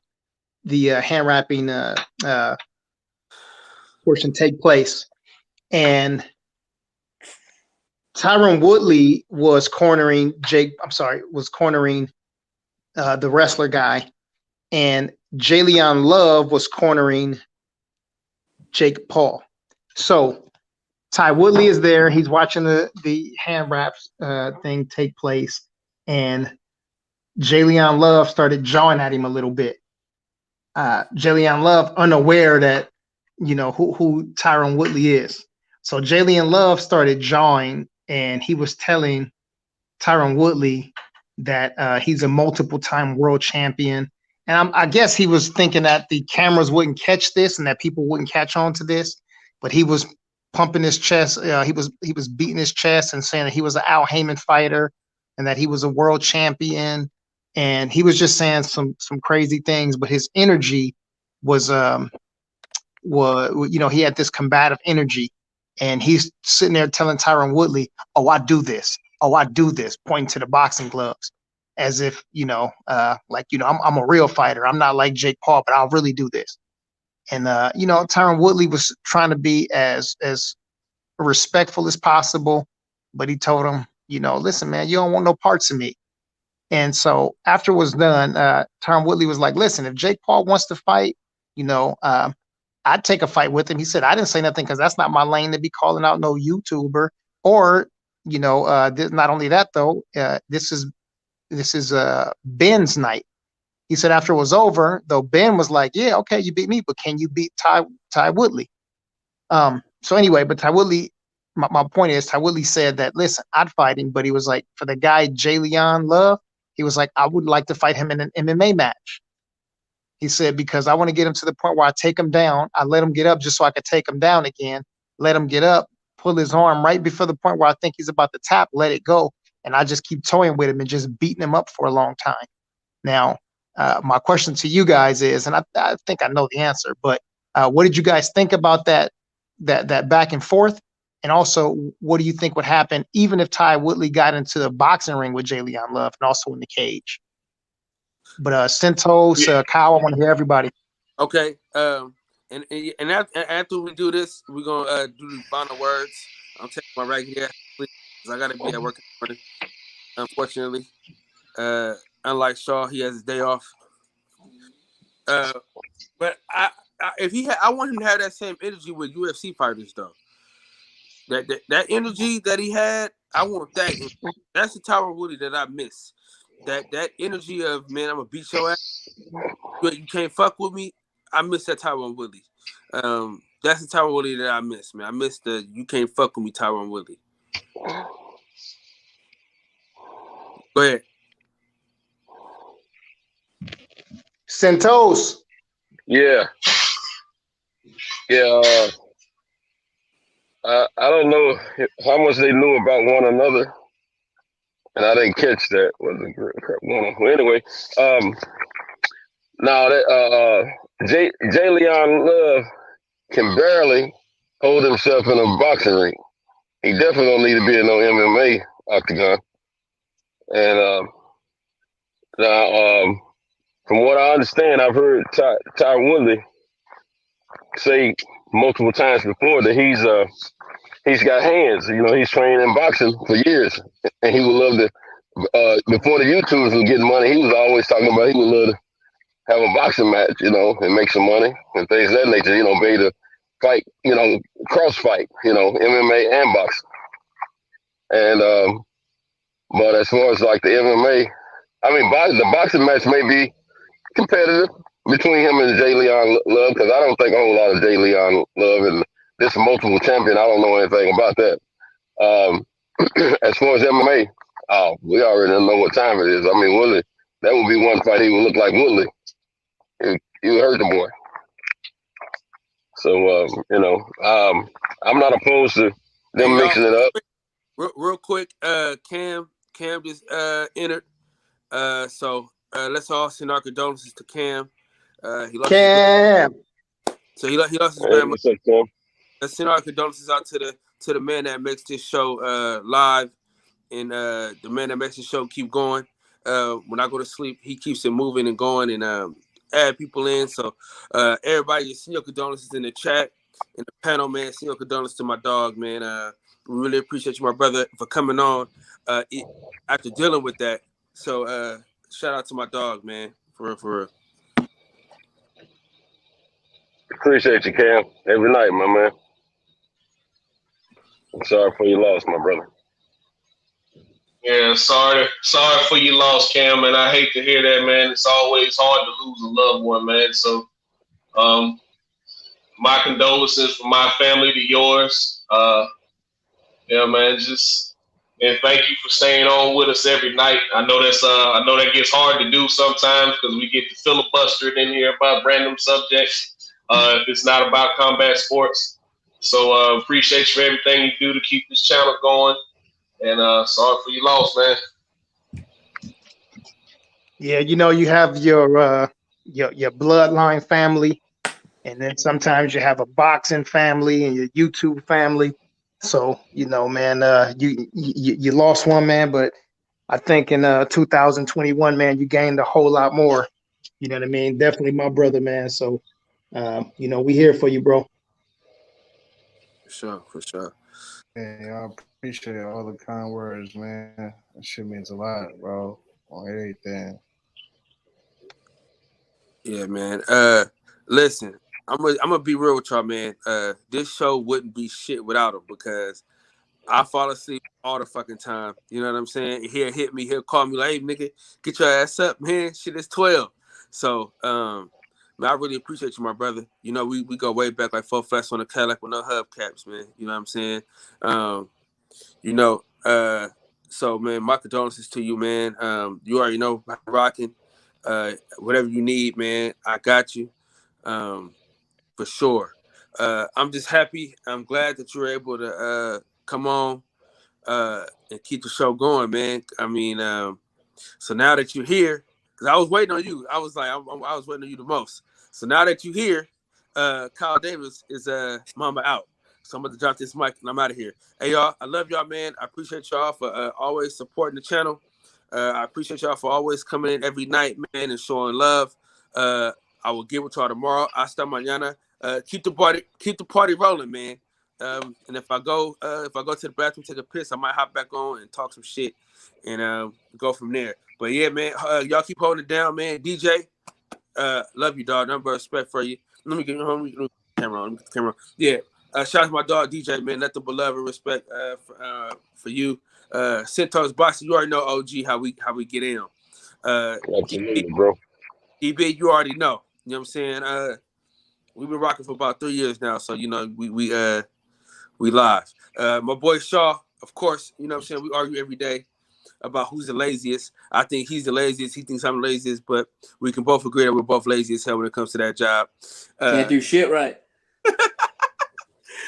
Cam, man, but again, bro, from the bottom of my heart, bro, I appreciate you, man. I love you, my brother.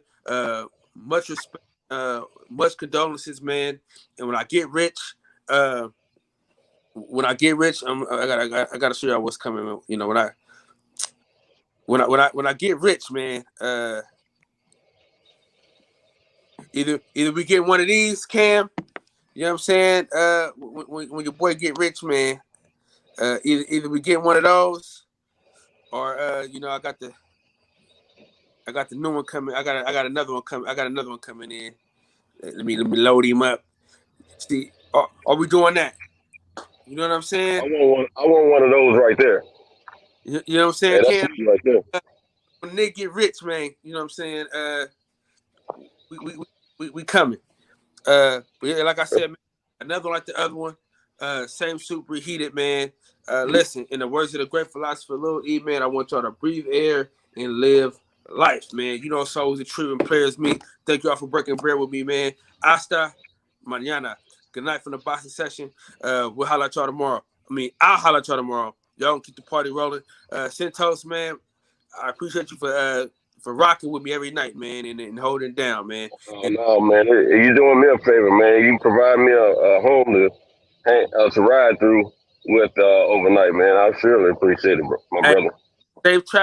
Safe travels, and be careful out there on the road, man. Because we need you like we need you, man. And I see you when I see you. All right, y'all. Peace. Absolutely. All right, fellas. Somebody fell out. What happened to Shevchenko? I guess he's going to bed too,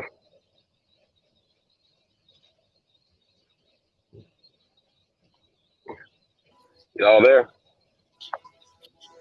Yes, sir. Yes, sir. Y'all touched on this UFC card. Yeah, I'm riding y'all coattail.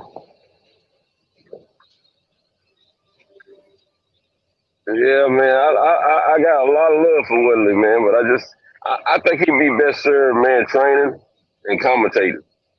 And because I just don't want to see him get seriously hurt, man. I just don't.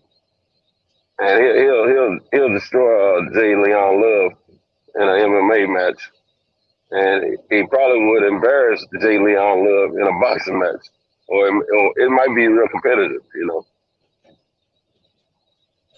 Yeah, I believe me and my brother DB were having this conversation yesterday or the day before. I can't remember. But Jake Paul and his flunkies are starting to really piss off actual fighters. Like they actually asked some UFC fighters about that today, and they were more pissed off of how he disrespected of him and his team, how they disrespected Tyron Woodley and Ben Askren than they were about him actually getting the money that he was getting to fight. So I believe he and his team should tread carefully because they're actually starting to piss off people who can actually beat them up, who are actually their size. And I love what DC said. And he was like, "What have you done to deserve a fight with me?" Mm-hmm. So you don't deserve a fight with me. So don't keep my name out your mouth. You hadn't earned a fight with me. Then you got Tyron Woodley. Tyron Woodley would probably knock both of them out at the same time. It's like, I look at it like this. You know how you get these retired NBA players and they no longer have it to compete at the highest level in the NBA, but then they come to your local rec gym and just destroy everybody in the gym. That's kind of like what would happen if Jalen Love and Jake Paul fought Tyron Woodley. Tyron Woodley may not be able to compete at the highest level, with the highest level guys in the UFC anymore, but he'll still beat the piss out of 90% of the guys walking around. So right. If I were them, I'd tread lightly. I tread very carefully because, like I said, they're starting to actually piss off people who can actually beat them up. And they picking at some real ones too. Woodley and DC, two of them. Yeah, you got to be. Especially DC. I mean, I wouldn't even, if I was them, I wouldn't even shake my lips up to even say anything to that dude. That dude, that's ferocious still, even in retirement. You don't want to miss that dude, man. He ain't too long go out of the octagon. I'm sure he still trains from time to time. And I think, doesn't he coach in high school or something, wrestlers or something? Yeah, DC coaches wrestling teams in high school, man, and they're actually pretty good. Yeah, that's what I was thinking. I thought I saw something like that. Yeah, they better be cool. And see what I'm gonna tell you what Jake Paul and Jay Leon Love don't realize. See, boxers talk a lot of stuff amongst each other. You don't hear much about them fighting each other outside the ring. But these MMA fighters will fight each other outside the ring. And they don't realize these guys will get at them, man. So they need to be cool.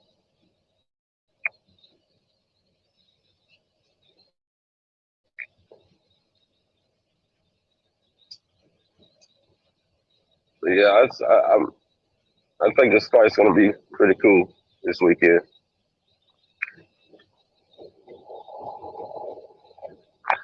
How many females are fighting this weekend?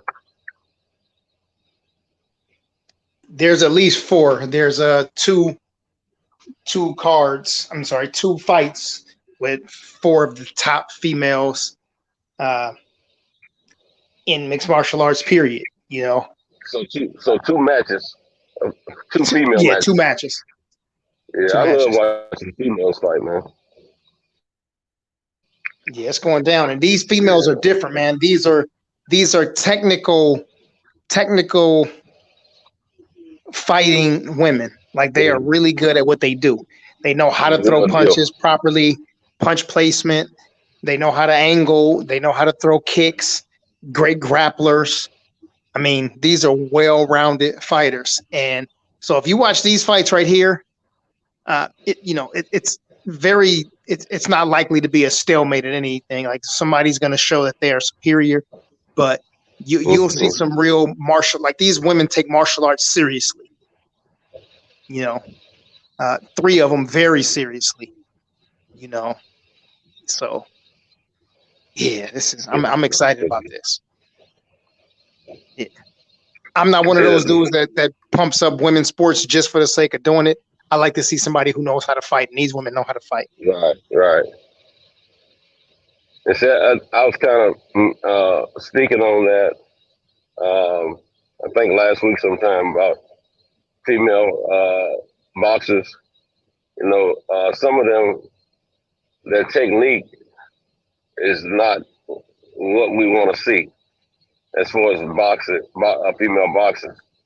Unlike MMA fighters, they've a lot of them have learned how to punch properly and apply their submission techniques. They've learned their grappling, whatever discipline that they've learned it pretty well. Jiu-jitsu, I can't even think of whatever the disciplines are. They've learned pretty well. They know how to apply the techniques with really well. It looks like good action, and they know how. And then the UFC and other platforms and organizations of MMA fighting, they know how to mix those female matches within the cards with the guys to get them the exposure that's necessary, and it's good for the sport. And they're letting them fight, 5-minute rounds just like the guys. I heard Mauricio say the other night, he was talking about the reasons why they won't let women go past 2 rounds, and talking about they get hit in the back of the head, this, that, and the third. I'm thinking, shoot, I mean, the UFC is just as rough. I mean, shoot, they approved them for 5 rounds in the UFC and MMA, period. So I don't get that what he was saying the other night, and I understand that it's more striking of blows with fists in boxing versus MMA in a single match. But at the same time, I've seen people get hit in the back of the head plenty of times in MMA, a lot more. So I didn't get that part. But anyway, I enjoy watching women fight in MMA. And more often than not, these are sometimes some of the more exciting fights on the card. Like, I believe Rose and Zhang Weili will be the fight of the night. Like, if it's not Cowboy Oliveira and Randy Rude Boy Brown. Yeah. Have y'all been through this card already before I hopped on? Yeah, I touched on it briefly, but y'all can go ahead and go through it again. Okay, not even to go through all of it, but I just gonna ask, do you guys have a favorite matchup of the night that you're looking forward to? Yeah, I think that the one that he just talked about, the Cowboy Oliveira and Rude Boy, I think that's going to be that's an underrated fight. And I mean, I like both of those. I love actually watching both of those dudes fight. It's going to be some action because both of those dudes are going to come and fight. They're not going to back down. They both have good stand up, good grappling. It's going to be, that fight is probably going to be no more than 2 rounds. Somebody's going to get knocked out or subbed somewhere between the first and second round because these guys are coming to get it. Yeah, that's the fight. I'm really looking forward to that fight though. And I would also like to see if if Chris Weidman can take down, like if he's really going to go in and try to shoot for a takedown against Uriah Hall, and if he cannot get that takedown, what that fight's going to look like. Yeah, man, it's a lot. I'm interested in all of these fights, though, man. And these girls, I think Shevchenko is gonna put on the clinic. She's just that good. But Jessica Andrade, man, listen, I don't put it past nobody. Jessica Andrade is a strong girl, and she can catch her with something. I don't think it's likely because Bullet hits hard and fast, and she's smart, and she's got great kicks, and she doesn't admire her work. She'd put a punch out there and snatch it back really fast, and she got a great guard. But man, a lot of people are high on Weili Zhang, and I am too. But Thug Rose been doing this for a minute, man, putting it down fighting against the best girls in the world, and that's, I'm saying, that's who I want to see come out victorious. I think they'll hit the ground, no matter how they get to the ground. The Thug Rose is gonna grab that neck and gonna choke her. So, yeah. Yeah, I'm rooting for Thug Rose myself, DB. That's the fight that I'm looking forward to the most. I want to see the dance between those two, because those two women I'm talking about, Rose and Weili Zhang. Those are two women who are also career martial artists. They've been doing this since they were 5 years old, just like a Valentina Shevchenko. I'm really looking forward to seeing the dance between those two. Weili Zhang and Joanna was a good fight because Joanna had great Muay Thai technique, but then you saw Weili Zhang come in with the more traditional. I don't want to say the wrong discipline, but I'll just say the more traditional martial arts technique. I'm not sure what traditional martial arts technique that Rose has outside of jiu-jitsu. Is it karate or taekwondo, DB? She's a karate girl. Okay. See, I'm interested in the dance between those two. I want to see how that turns out. I believe that'll be fight of the night, but like you said earlier, Cowboy Oliveira and Randy Rude Boy Brown, that fight will not go the distance. If I had to put money on any fight not going the distance, that would be one of them. That would be the one. I'm interested. They're both the same size, and they both have pretty much the same fighting style. So I want to see that fight. That'll be the headliner for the prelims. That fight will probably come on around 8. Well, my time 8:40. I don't know what Pacific time that'd be. That'd probably be around 6:40 for y'all. So yeah, I'm interested in that fight as well, man. It's a lot of good fights on this card. A lot of good fights, and I'm interested to see how much of a chin Chris Weidman has left, and if Uriah Hall will actually step on the gas and try to get him out of it. Because he's trying to avenge a loss. They fought a long time ago. I want to say it was 2010, 2011, and this is when Chris Weidman was undefeated and mauling people. They fought each other right before they got into the UFC. I think Chris Weidman came right up into the UFC, and this was right before Uriah Hall went on to the Ultimate Fighter. So I'm interested to see how these two have grown in their career and how they've come full circle towards one another and how they both approach the fight. I got Uriah Hall in that fight. I want to see Uriah Hall get that win, get that name under his belt, like he got that Gegard Mousasi fight under his belt. But yeah, I'm interested in that fight as well. Outside of Bullet Shevchenko putting on a clinic, as my good MMA brother DB said, I don't think Andrade, like you said, has a chance to catch her, but so does everybody else. So did Holly Holm when she fought. So did Juliana Pena when she fought. To me, if Amanda Nunes couldn't knock out Valentina Shevchenko, I don't think anybody else can. And I believe that's Jessica Andrade's only opportunity to win the fight.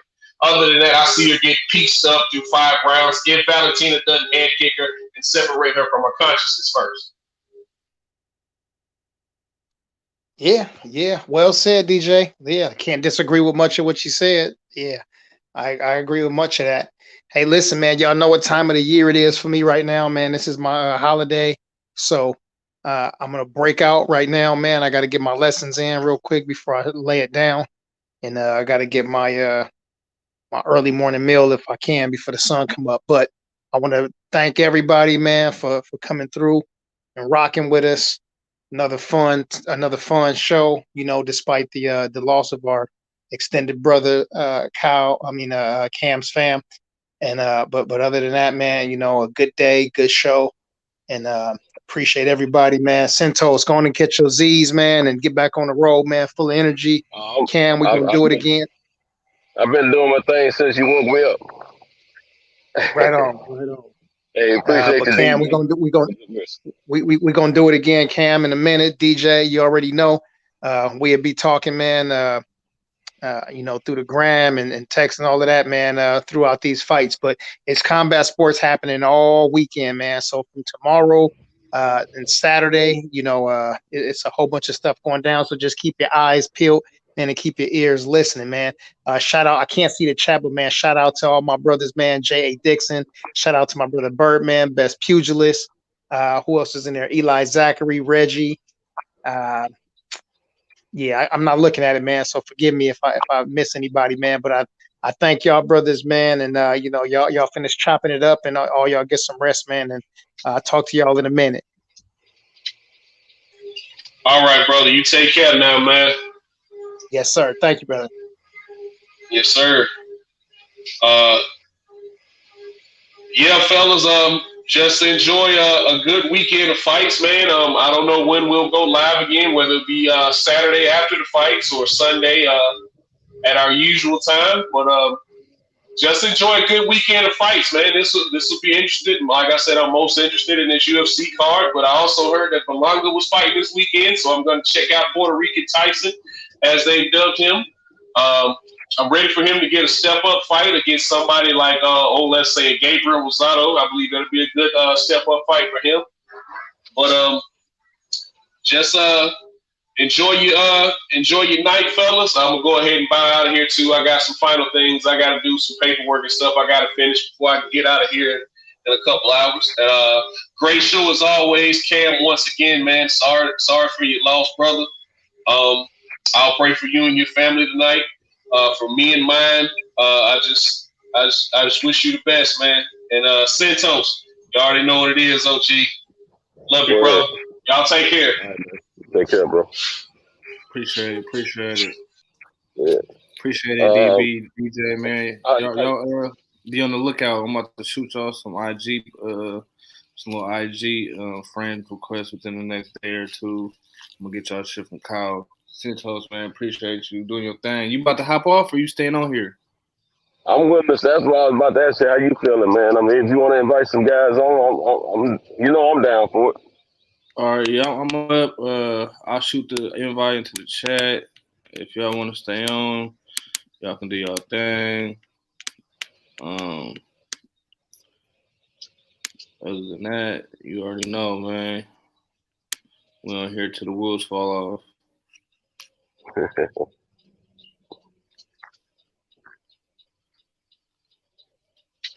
Yeah, man. What's your IG screen name, Cam? _ CAMROND. Okay.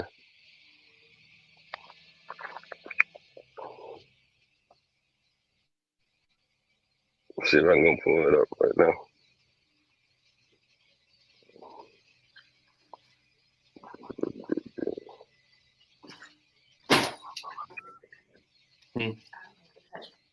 So what is?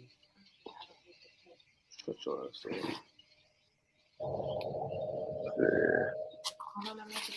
see. What are you talking about? You never really followed me. You never followed me. Don't seem like you want me to. Let's see.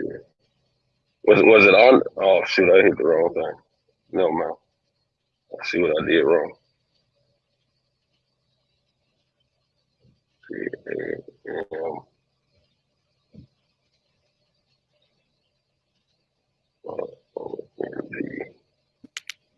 The underscore's at the end. Actually, it's Cameron D underscore. That's what it is.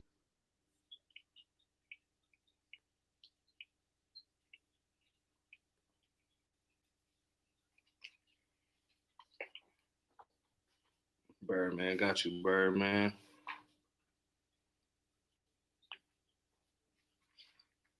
Solo box.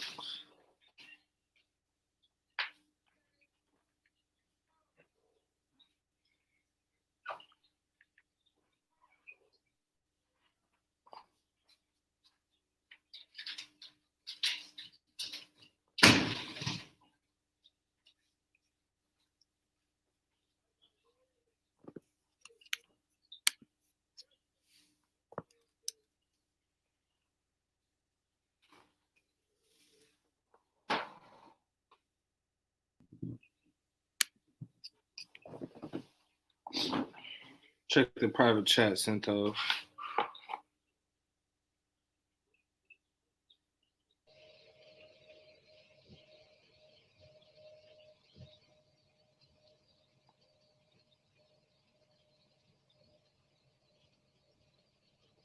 Yeah, I think I got that. For sure. Yeah, I think that's what I got.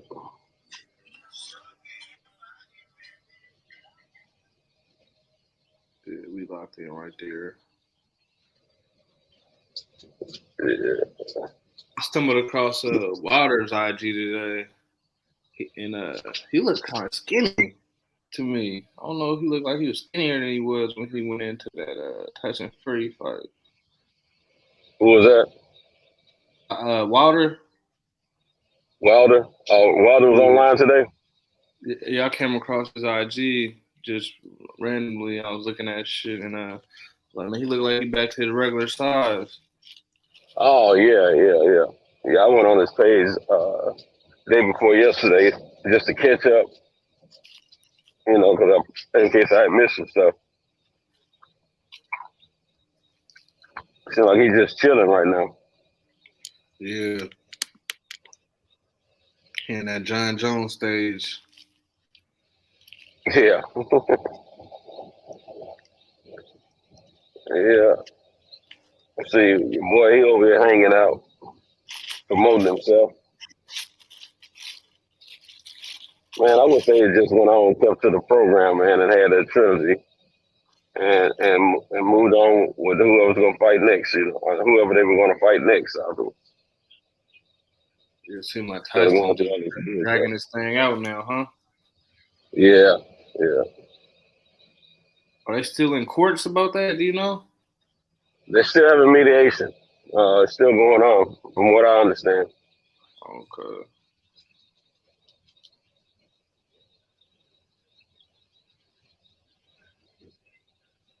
Yeah, it's a trip, man. But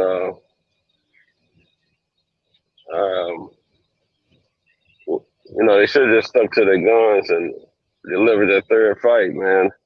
Well, of course, Wilder, he was trying to make it happen. Fury wanted to move on. I understand they want to be undisputed, but at the same time, you guys agreed upon three fights if necessary, and you know, I noticed Joshua's team rather when they saw that Fury and Wilder, they come up with their own plan that didn't include Joshua. First thing they tried to do after the first fight is intervene. They were trying to get Wilder at first, and Wilder was sticking to his gun for the agreement that he made with Tyson. And then as soon as the second fight was over with, they went after Fury. Of course, he's eating the worm in the hook. I'm thinking to myself, man, these guys are planning to get in between whatever, because they were losing traction after those two guys hooked up and start putting their own fight program together. Joshua lost a little traction with you know, people knowing who he was and things.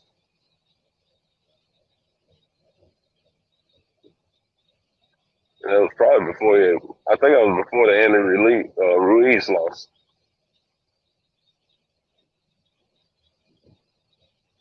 Yeah, that's crazy.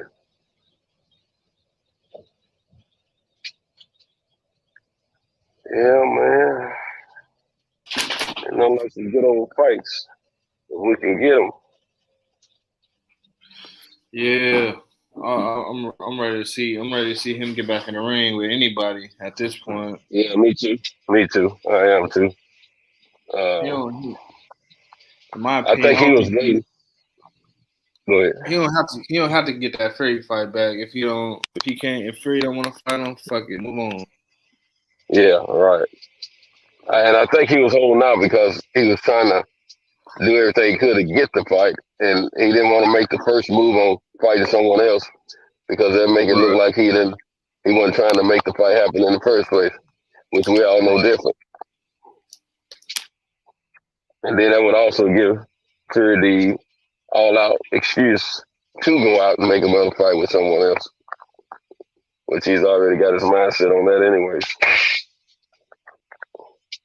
But yeah, it'd be nice to see it happen.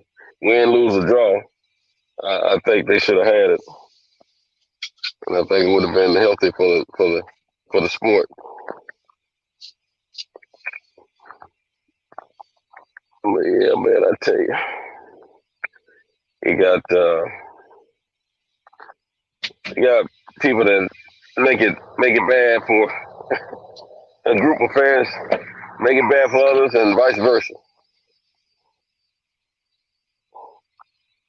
Everybody want to see the people that they support doing something different than what should happen.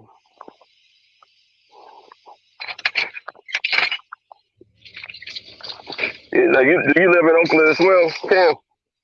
Yes, sir. I'm in Oakland. Okay. Gotcha. Yes, sir. Yeah, man. I'm excited for this weekend. What was that now?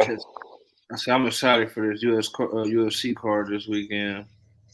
Oh yeah. How's the weather there in Oakland?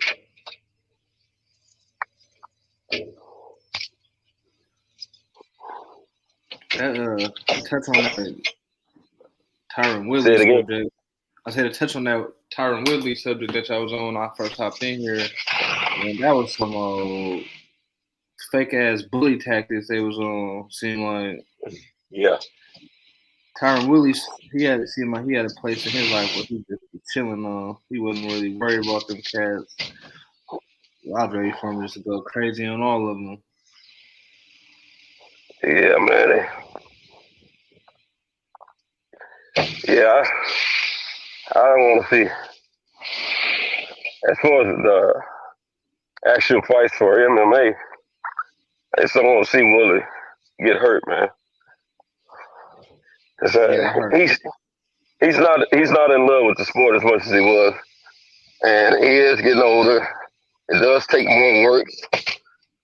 His metabolism is not as quick as it used to be, and that happens to all of us. You know, as you get older, your body matures more. Things slow down for you. Right. I'm living proof of that myself. I don't have the energy levels, nor do I have the metabolism that I used to have. Right. So I went for years with the luxury of not gaining weight. Shoot, I can gain it now. I don't gain them in my legs or anything like that. My limbs will stay slender. But my body and my face, oh yeah, it can puff up real easy. So you gotta be careful. Yes, sir. How much longer you got out there on that road, Santos? Man, I got a late start tonight, and it got me going to a little town that I don't normally go to, go to every night, which is going to add about an extra hour to my run, man. So I'm just I'm a little deterred about tonight anyway. No, my bad. I was trying to play with the missus before I left and end up dozing off again afterwards, and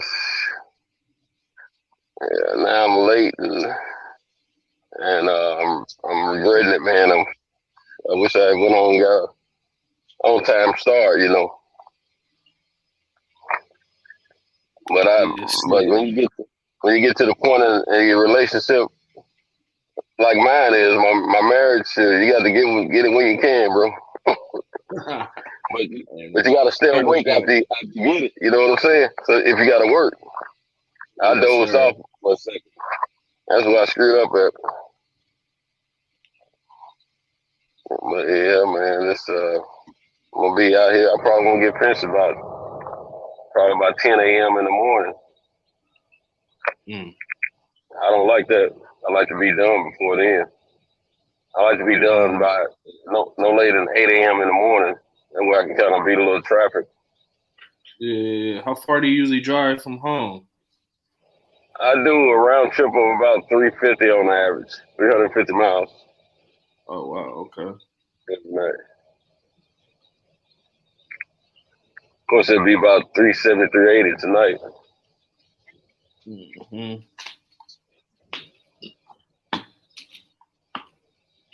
Yeah, it's gonna look good on that old odometer.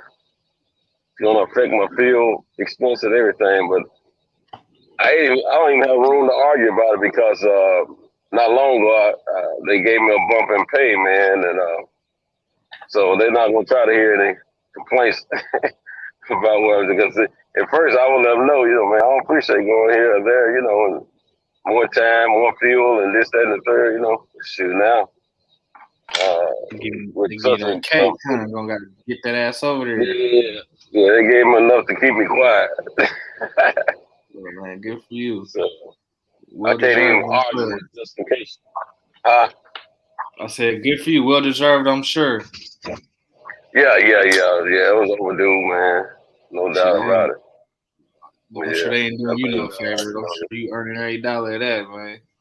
Yeah. Well, I tell you, man, it happened. The way it happened, man, I was not really trying to negotiate with these guys. I was just letting them know I couldn't stick around much longer than a week or two when I told them I had to move on because I couldn't afford to stay. And what I was going to do, I was already doing on the weekends, but I was going to start doing that very thing 6 or 7 days a week instead of just, you know, the weekends. And they didn't want me to leave, but I didn't ask them for a certain amount. That's what they're used to. But I let them know I'm not upset with anyone, and I'm not trying to, you know, get somebody to do something they don't want to do. I said, I know what I need to survive, and I gotta go do something different, you know. So just so happened, I let a few of the stores that I deliver to know that they may not see me, and the reason why.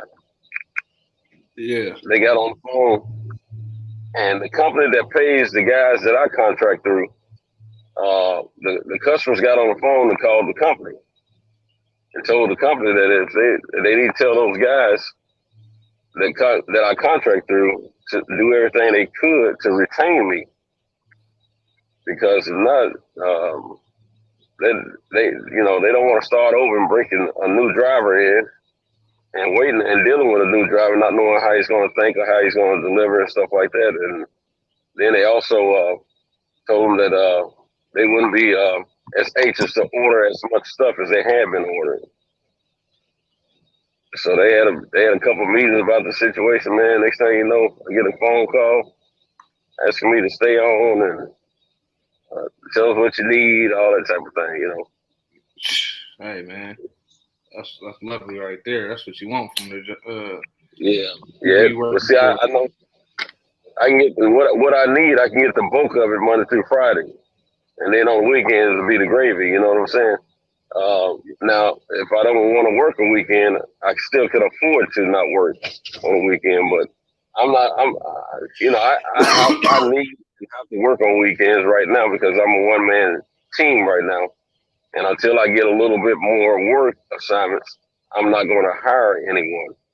I've had a team of drivers multiple times before, and it always worked out pretty good for me. Matter of fact, I have 3 trucks just sitting around not doing anything, so I need to put someone in those trucks, But oh wow, I'm just slowly trying to rebuild everything back to where it was before I start bringing folks in. Because right now it's just enough meat on the bone for me. And later on, when I get a lot more meat, then I can, put more people to work. Yeah, it's okay. Yeah, I've been at it going on 6 years now. September will be 6 years. That's what it's about. Well, actually, next month will be 6 years. But September is when I established my company name as it exists now. That's when I LLC'd myself. Yes, sir. Congrats, man. That's what we let it hear. I appreciate it, man. Thank you. Back on and back on, man. That's what we say. Say it again. I said we say black on and back on. Oh yeah. Most there. Black on and back on. Yeah. You know what I've been saying for the past 4 or 5 years. When I'm talking amongst my peers, man, I say, yeah, I finally got off the plantation, man, and I'm trying to stay off the plantation. Yeah, I heard that. I go to that motherfucker. Shit, 5 times a week, man. Mm-hmm. Yeah, so some weeks I work 7 days, some weeks I work 6 days. It's a trap. But hey, man, you gotta get the dollars, huh? Yeah.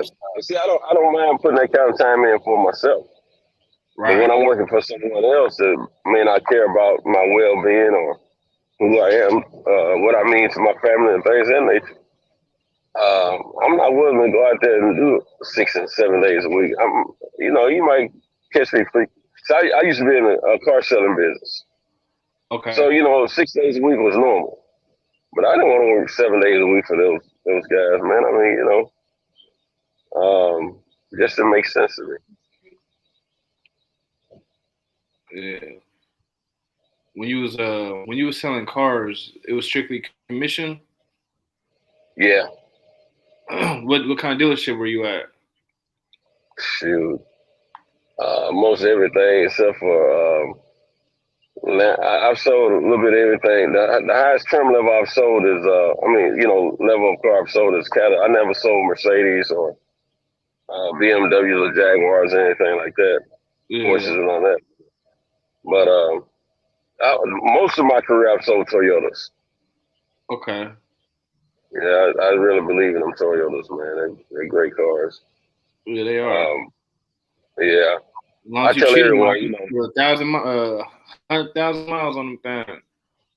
Yeah. Yeah, the one we upgraded from Toyota to Lexus a few years ago in the household, and I always told people when it comes down to Toyota, Lexus, Honda, and Acuras, you're not gonna spend a lot of money on servicing the vehicles. You spend your greatest amount of money when you first buy the car. Yeah. And then after that, hopefully you've made enough connections and learned enough people to have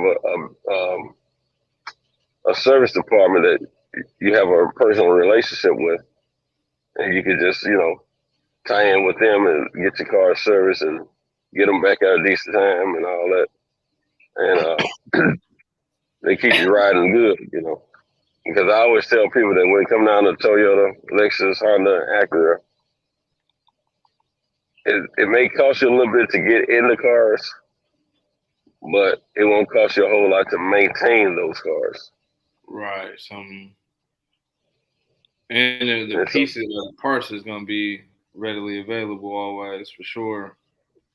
Right.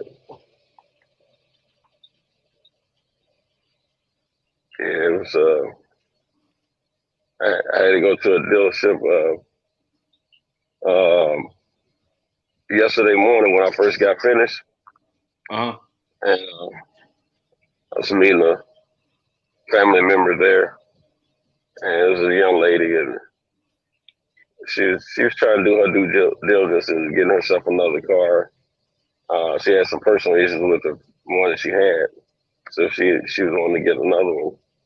Well, she was able to get another one. They didn't have any problem with her credit or anything. She's only like 23 now. She just turned 23 in February.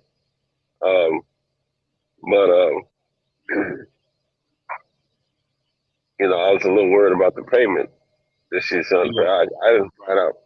I didn't try to quiz on her income or none of that because she had already took care of business before I showed up. You know, the night before she was at the dealership trying to get the car deal. Gotcha. And she put the guy, finance guy, on the phone with me and gave me the opportunity to ask him some pertinent questions, you know, so I can have an idea of what kind of person she's dealing with. Okay. Because you have to be careful at these dealerships, man. You know, every salesperson doesn't have your best interest at heart. And a lot of times it's about, you know, their pockets. Huh. Because a couple more dollars on the car, I guess it means a couple more dollars in the commission. Yeah. Because see, unfortunately, believe it or not, now back in the day, let me back up. Back in the day, selling cars was great for a salesperson because the way things were. There was a lot more markup on the average car versus today. You didn't have to, as a salesperson, you didn't have to spend your whole life on the car lot, you know, at a dealership, but you would spend a great deal of it there. Mm-hmm. And then you could earn a living. Like if you sold 20 cars in a single month, you make a decent living. But now you got to sell, you know, 30, 40 cars a month at most places just to make a decent living. And that's a lot of work, man. Yeah. And you might hit and you might not hit. So I don't miss it. I enjoy dealing with customers and trying to sell them cars, but I don't miss it. Because right. a lot of times the management team have you or tell you to try some things with the customer or do some things with the customer that, you know, that doesn't fit your personality so well. And I was always one of those kind of guys. I was a straight shooter. If I see my management team want to try to put the screws to a customer, I go get in that customer's ear. I let them know what to watch out for if somebody come over here and talk to you. And we went from there. Because to me, they're my customers until they buy something from the store that I work at. Right. And I figure if I leave, I want to have an opportunity to sell this person a car again. I still have customers from way back that I sold. They still won't make a move without me being involved some kind of way. You know, some of them have held up their car shopping just because I'm not in the business anymore. But I always tell them, you know, when they call, because I still have the same cell number, I said, if you need me to go with you to make sure you get a solid deal, just let me know. We'll set some time up and I'll go with you. Yeah, that's your honorable right there. That's what you want when you're dealing with sales people, especially when you're buying a car. That's a real chaotic period. There's so many cars available also, so you know you want to make sure you're not getting jerked around. Right.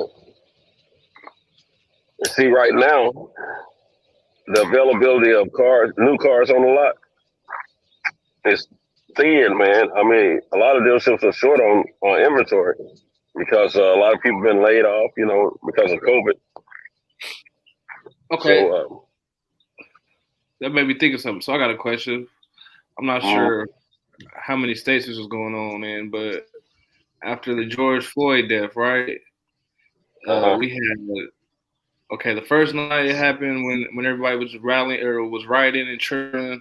We had some cars get taken out of Mercedes-Benz dealership. right I down think the I street. remember that. People were joyriding them and whatnot. You see maybe like 2-3 cars get driven off.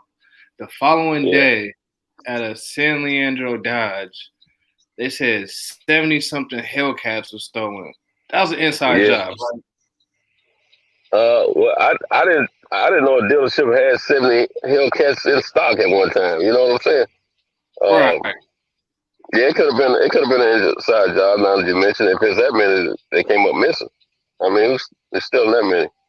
But I remember seeing them riding off in those Dodges and Mercedes and stuff. Man, it was crazy, man. I remember. It looked like a parking for a football game. The way they was getting cars in and out of there, I'm like, this is no way that this is randomly happening right now. I don't fucking believe it. Yeah, I think something was up on that myself. Yeah, that was some insurance money. We ain't sold no cars all year. You're right. Oh man,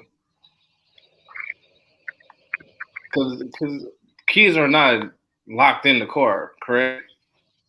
No, they usually now some dealerships, which I don't see many doing it that way anymore, but they used to have them boxes they put on the windows of the cars, and they would have to lock them. But most dealerships leave the keys on the inside. And they got a key system that locks them up in a case, and when you go in with your password, a pass key, I guess I should say, you can type in a certain code, and then you can type in which key you need by stock number, and it'll kick open a drawer or give you access to a cabinet where you can pick the key out and to the car you want to drive, and you go test drive it. Okay, yeah. So even if you're able to get to all the keys, where all the keys at, sure, I'll give you that much. But there's no way you all just went out and started hitting buttons like, oh, here goes let me get in the red one. Right.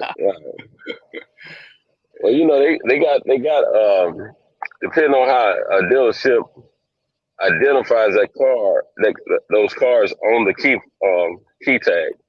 The little key tag where they handwrite information on. That's true. They could have wrote down Hellcat, or they could have wrote down, whatever they wrote down, and that's one way of finding those cars. They'll have the color on there and the year, make, and model, and all that. Yeah, that's true. At the same time, I don't think there was a lot of reading going on, because some of these key systems, they don't necessarily have a tag on it that tells what all the car is. They have like the information for the car is kept electronically in the system, and the key might be on this old fiberglass piece and all that kind of stuff, and you don't know which car it is at that point.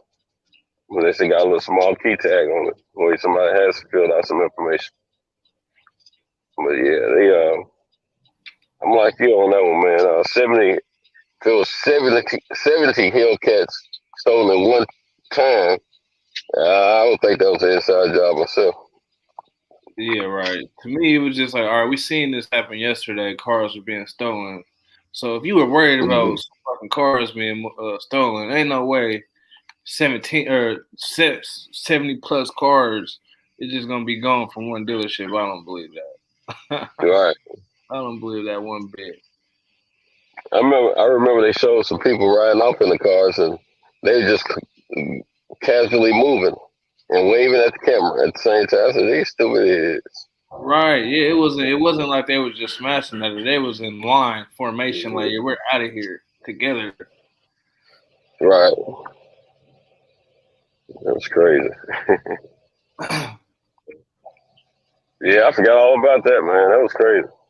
There was a lot of insurance money involved on that. Definitely. That's what I was thinking. I'm gonna tell you something else. When we had these severe climates, like hurricanes, tornadoes, and like some devastating flooding and stuff like that, when all that stuff takes place, especially flooding, and cars get damaged, man, sometimes you can get lucky and find a car that you can purchase for a little bit of nothing that's been through that situation. Really? I don't know how they title those kind of cars. But yeah, you can get lucky sometimes and find one that's nothing wrong with it. Just, got caught up with the rest of them. Okay. But, like let me tell you, like the young lady I went to help out with the car today, it was actually my daughter's sister. My daughter has a younger sister through her mom that I'm not the father of. Okay. And when she was having, the young lady was having some issues with her own father. And, I'm not a stranger to them at all, and she's always respected me, and I've always, me and her always had a decent relationship. So I want to make sure she didn't get, mistreated. So I went over there to make sure she was cool on her car deal.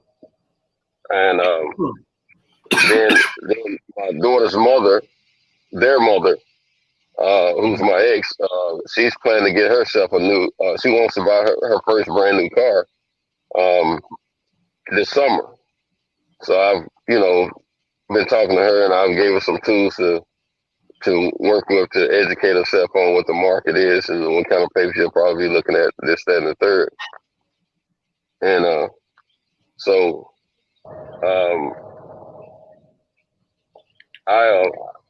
I'm pretty proud of my ex and the girls, because they all are doing pretty well, for themselves, financially, as well as keeping their credit up. Now, my daughter, I've always talked to her since she's been old enough to, understand what I'm talking about. Since she's about 17 at least, about the real world, about finances and stuff like that. And she does pretty well. My daughter doesn't ask me for anything. I have to force something on her. Now, their mom, I'm proud of her as well, because, years ago, man, she just, she wasn't about handling her business financially, you know what I'm saying? Now she's mad that her score dropped down to like a 652 because she paid something off recently, and it dropped her score about 20 points, she said. She said, sure, I was supposed to have been 800 by now. So that tells me she's really monitoring her credit and paying attention and doing the right thing. And I'm proud of her for it. That's good. I didn't think she would. I didn't think I would ever be able to see her in that light of being concerned about her credit score and type of interest rate she may run into and things of that nature. But I guess everybody can mature. Yes, sir. That's what it's about. Life, yeah. So pretty cool with that. Mm-hmm. And I know both of the girls, my daughter and her sister, they both over 700, and they young. Well, my daughter, she's 31, but my daughter, she's been doing a great job for years. I mean, she's bought 3 cars and didn't include me on either one of them. And I found out after I said, well, you could have, at least let me know. I would have went to make sure everything was cool, but she's cool, Yeah. But they called me in on this one though, because I mean, the young lady was just doing something on the spur of the moment. She wasn't planning to, but she wanted to get out. What happened is her dad co-signed for her on her car, her first car last year. Okay. But he's been, he's gotten upset with her about something personal, and he's threatening to take the car away from her if she don't get his name off the loan. He just told all that stuff the day before. Yeah. So she went in yesterday to get traded out of the car, and it worked out where she was able to. Her credit was worthy. She makes a decent income, and she was able to trade. So she's cool now. He doesn't even know it. He's thinking that she still needs him, apparently. But I told her mom. I didn't tell his daughter, but I told her mother. I said, there's going to come a time where she's going to be doing things totally on her own without soliciting his advice or help. And I said, she's going to get so accustomed to doing that he's going to have to deal with her in a different way in the future. Because he's going to know she's independent and she's not trying to hear what he's saying. See, right now, he feel like he got a little upper hand on her. But, yeah, they doing pretty good, man. And so they don't have to worry about, getting cars and stuff like that because they keep their credit in line, which is a great thing. But yeah, I was pretty shocked when they called me, not yesterday, but the day before, to give the younger sister some advice, or the younger daughter some advice. They didn't tell me she was already at that time sitting inside of a dealership. She was already at the dealership when they called. Oh wow! So I had to pray that she get a solid deal without my presence. And she did call me while she was in the finance office, which was pretty cool. That's what's up.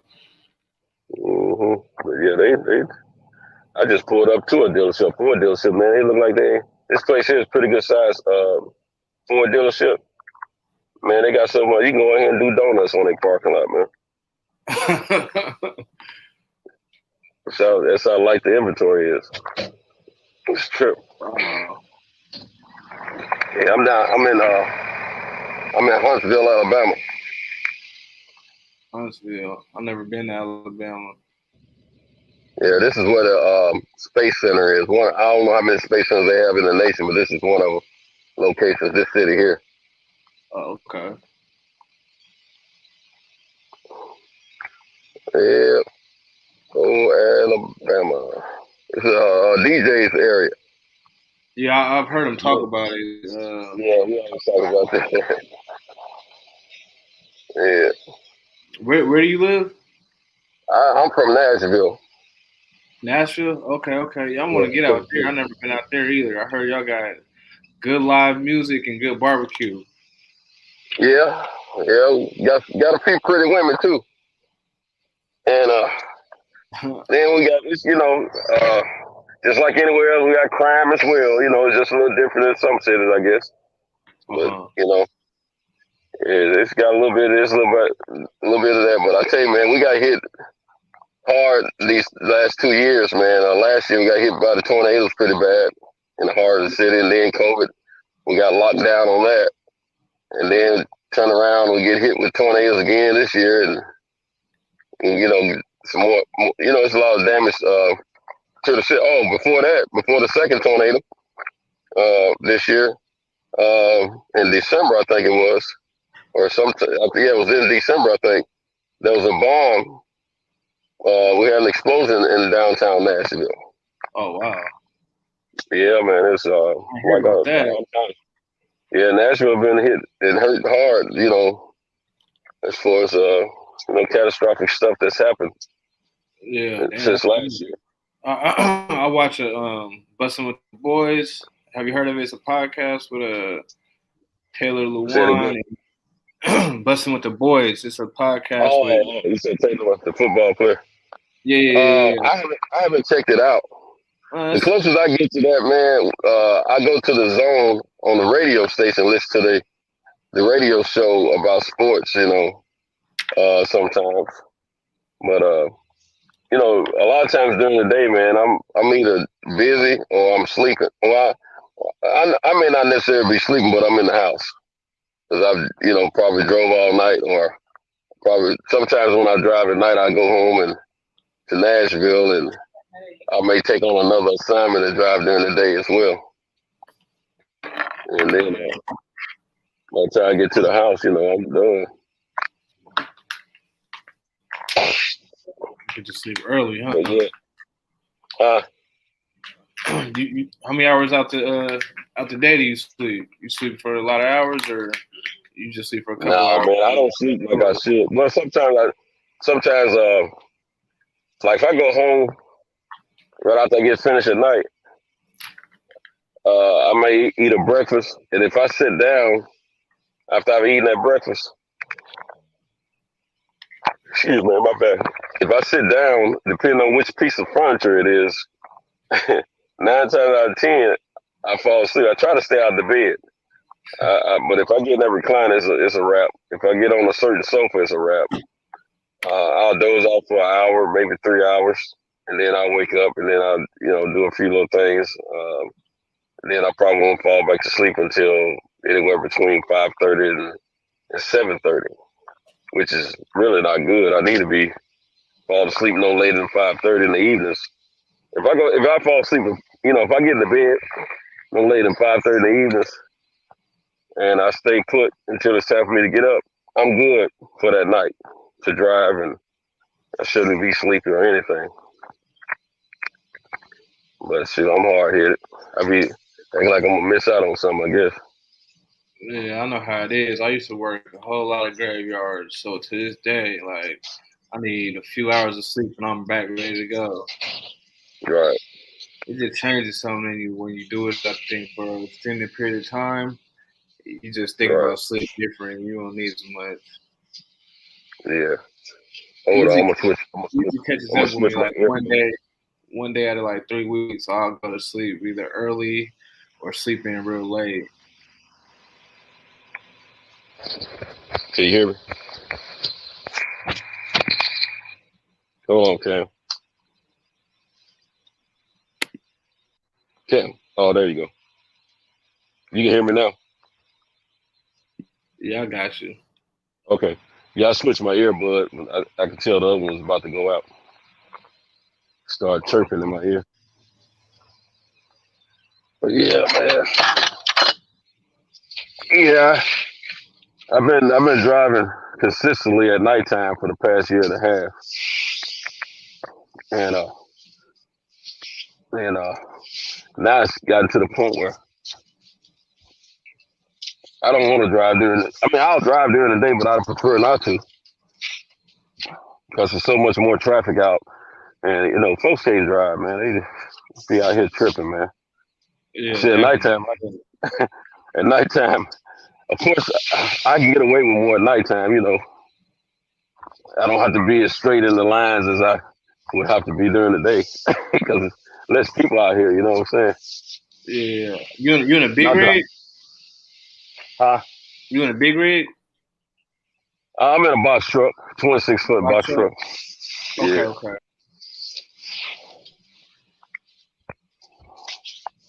Yeah, I can't imagine driving one of them. I got a couple buddies that drive. That shit, man. I'll be too frustrated. Yeah, I want.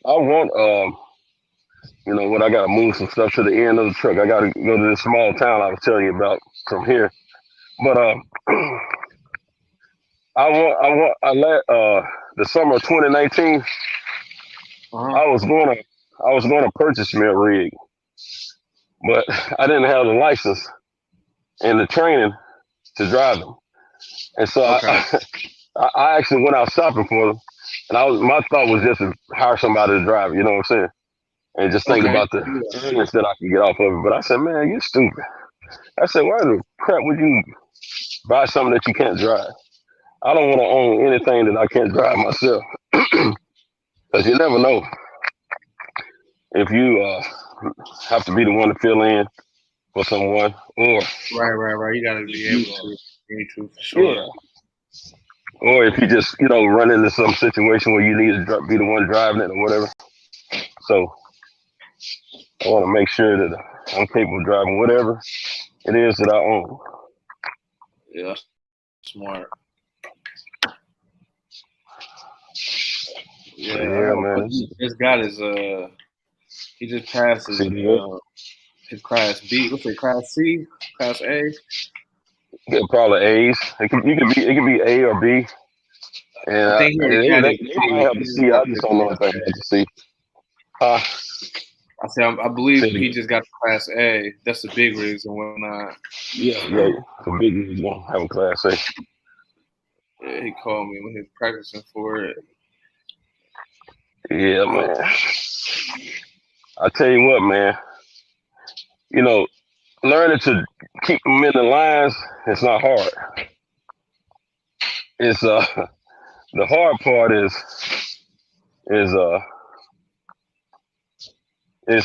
backing them up and parking them. Right. That's and you know, first you gotta get used to turning them, but backing them up and parking them is the hardest part, in my opinion.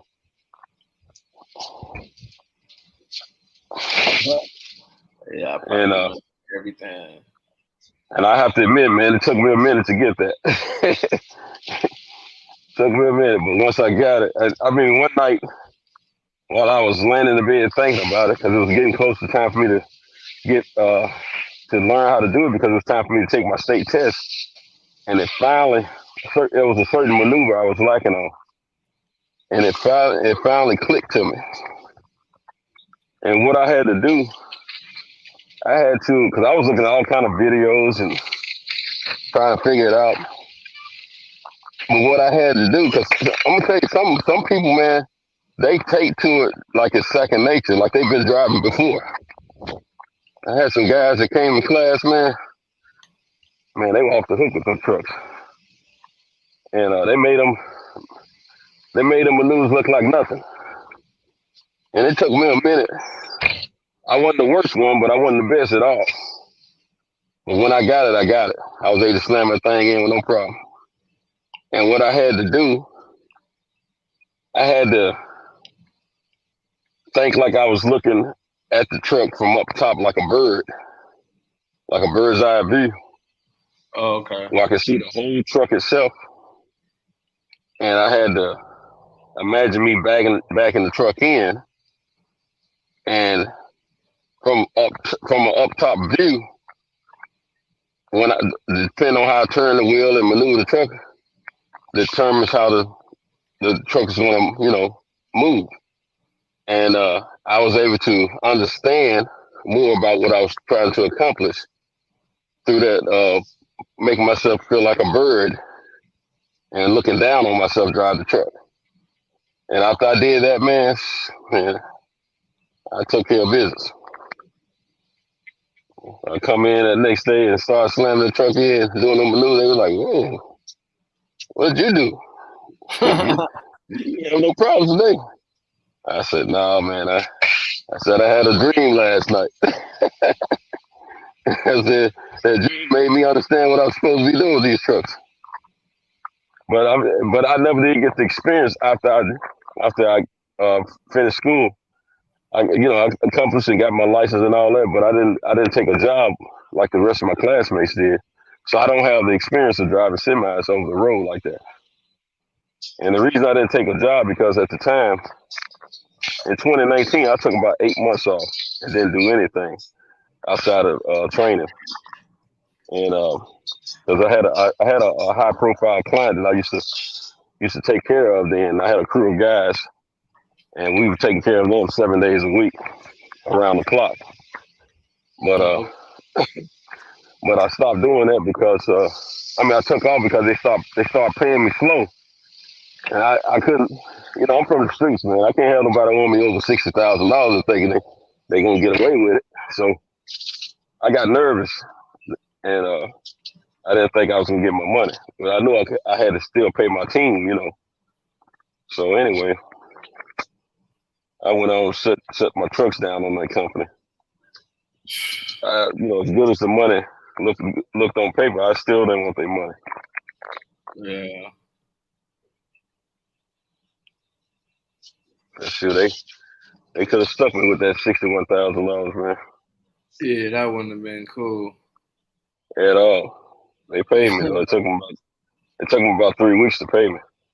Yeah, I would have been. Yeah. Now you got me thinking a whole bunch of different things. Yeah. Oh, it's just a matter of dealing with the right clients, man. That's all it was. I mean, they were cool for. I dealt with them people for 2 years, man. before they start clowning. Yeah, they probably started having some bad weeks. No. They were a $3.5 billion company, man. Oh man, why they want to play with your money then? They were doing it to everybody. It was just my turn. They were doing it to a lot of their vendors. They running up their tickets, and then they were trying to negotiate money down off the tickets and all that bull crap, you know. And it was just my turn. But fortunately for me, those companies that they were doing it to before me, they told me about it. So I was mentally prepared for it. So it was bad business practices, really. Exactly. Okay. And that's part of this. They got a certain department. That's what their job is. Try to get the invoices negotiated down and all that bull crap. Oh, wow. Yeah, ain't that some bull crap? That's crazy. It is, man. Yeah.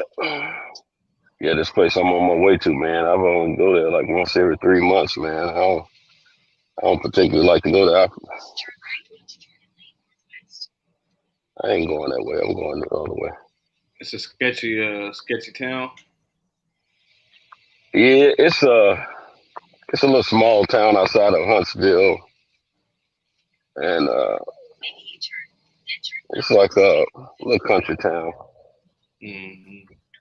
I don't see. I know the whole route pretty much that I do on a nightly basis. I know about Hearn, but I got this GPS on right now because I don't know. I mean, I know I've been there enough to figure it out, but I don't particularly want to. I don't want to lose any time either, in case I make a wrong turn or something. Make me lose some time. But the GPS want me to go a certain way, and I want to go another way. So the GPS gonna have to go to send me the way I want to go. Yeah, sometimes you got a reminder like, nah, you go this way too. Right. Exactly. Yeah, man. I just I like to take safer routes in case something happens. Somebody can get to you. Yeah. But see, I don't want I don't want my drivers out here. They break down or something like that. And you can't find them where they are. That's not good, So I try to make sure I practice the same thing. Cause I'm gonna put me another team together pretty soon once I build up and get more work. But right now I'm trying to pay some bills down that I accumulated when work was a little lighter, and then I'm gonna go this way, and then I'm gonna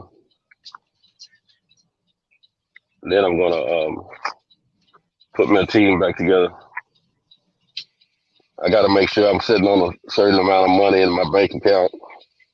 Make sure my bills are under control to almost minimal of nothing, and that give me a little sense of confidence and comfort, so I can put some people to work. And I'm gonna still drive myself, but I'm gonna cut back some, Yeah. Enjoy some of that. Yeah, try to. Well, see, I need to be more on the management side of the business. Okay. I'm, when I'm doing it all myself, something's gonna take a downfall. Yeah. Either the management side or the delivery side, and I'm not gonna let the delivery side take the fall because that's where the money coming in from. Right. So I don't manage the business as well as I should. Unfortunately, I manage it, but not as effectively, I should say. Yeah, it's a lot.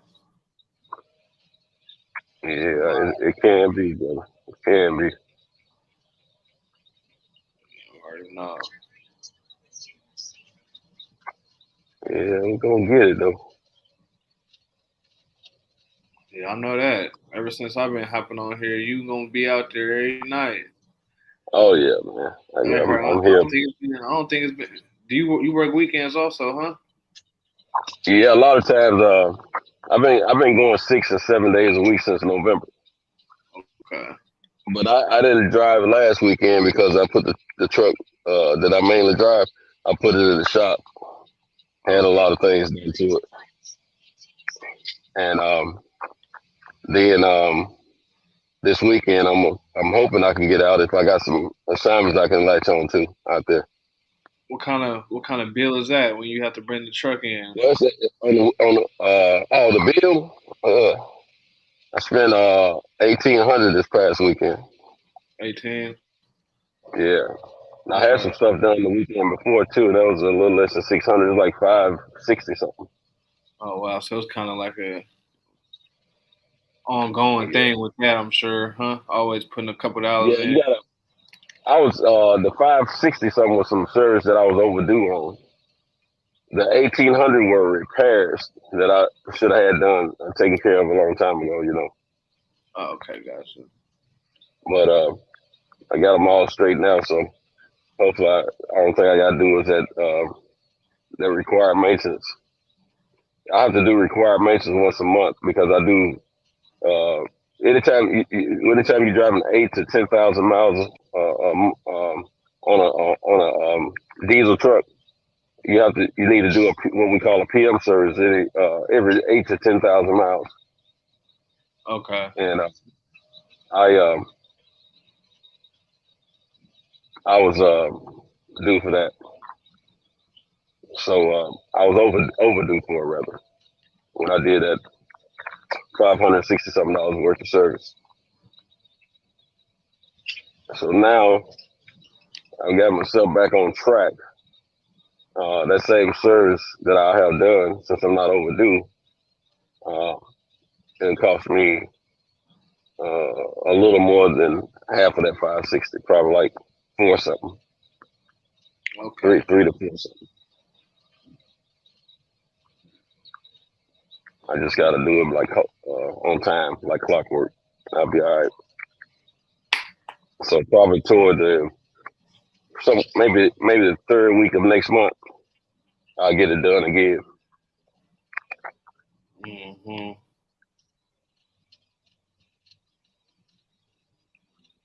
And see, I just now the stuff I had done these last 2 weekends, I did them with a different service department than what I normally go, because this place they open 24 hours a day,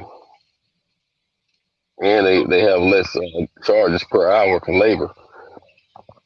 They always there. Yeah, so it was beneficial to me. The places I was I got 2 other places I normally be taking my trucks. The main place they open Monday through Friday. And they close at 5 p.m. They're not open on weekends, and I have to have my truck right back. Yeah. The other place, they're open Monday through Saturday, but Monday through Friday they're open from 7 a.m. to 9 p.m. But they charge the highest. They charge almost $200 an hour, and then they open on Saturdays from 8 a.m. till 3 p.m. I think, but they don't do major service on weekends. So that was part of the reason I held up on getting the service done sooner. And then a friend of mine turned me on to this one place, and well, it was 2 friends of mine did, and they told me what they would charge. I was like, for real? They said, yeah. I said, okay. So been dealing with those guys. I've gotten to know them a little bit. So it's working out okay. That's good. And see, my other 3 trucks, I gotta get a couple of things done here and there on those trucks.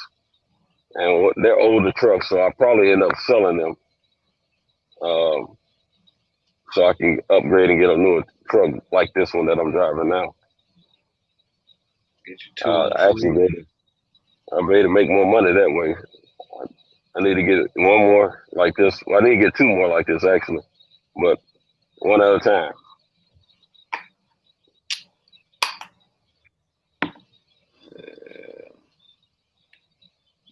Keep some cargo loaded and keep some miles on the tires and Shoot, we'll be all right.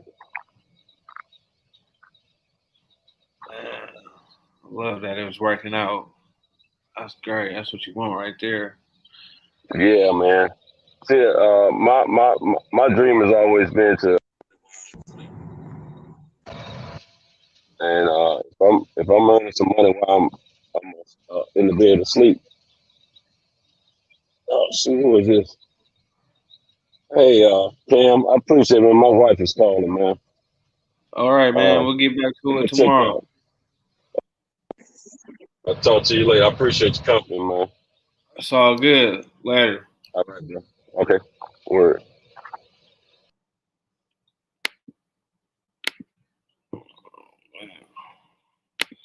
See what we got going on here.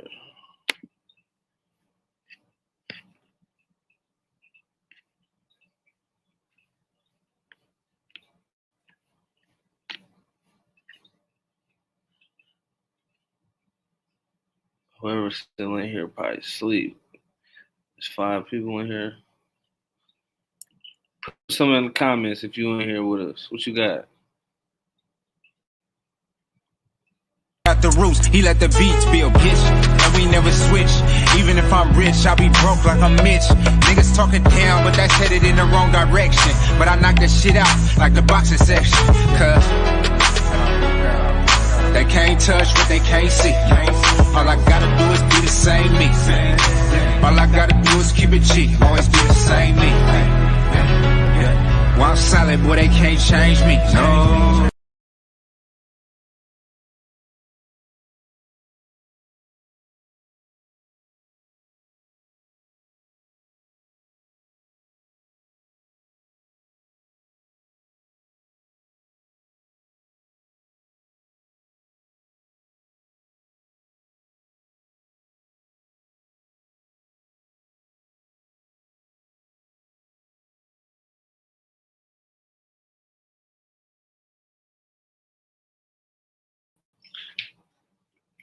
Shout out to you, Bird, man. You going crazy. You was up dumb late.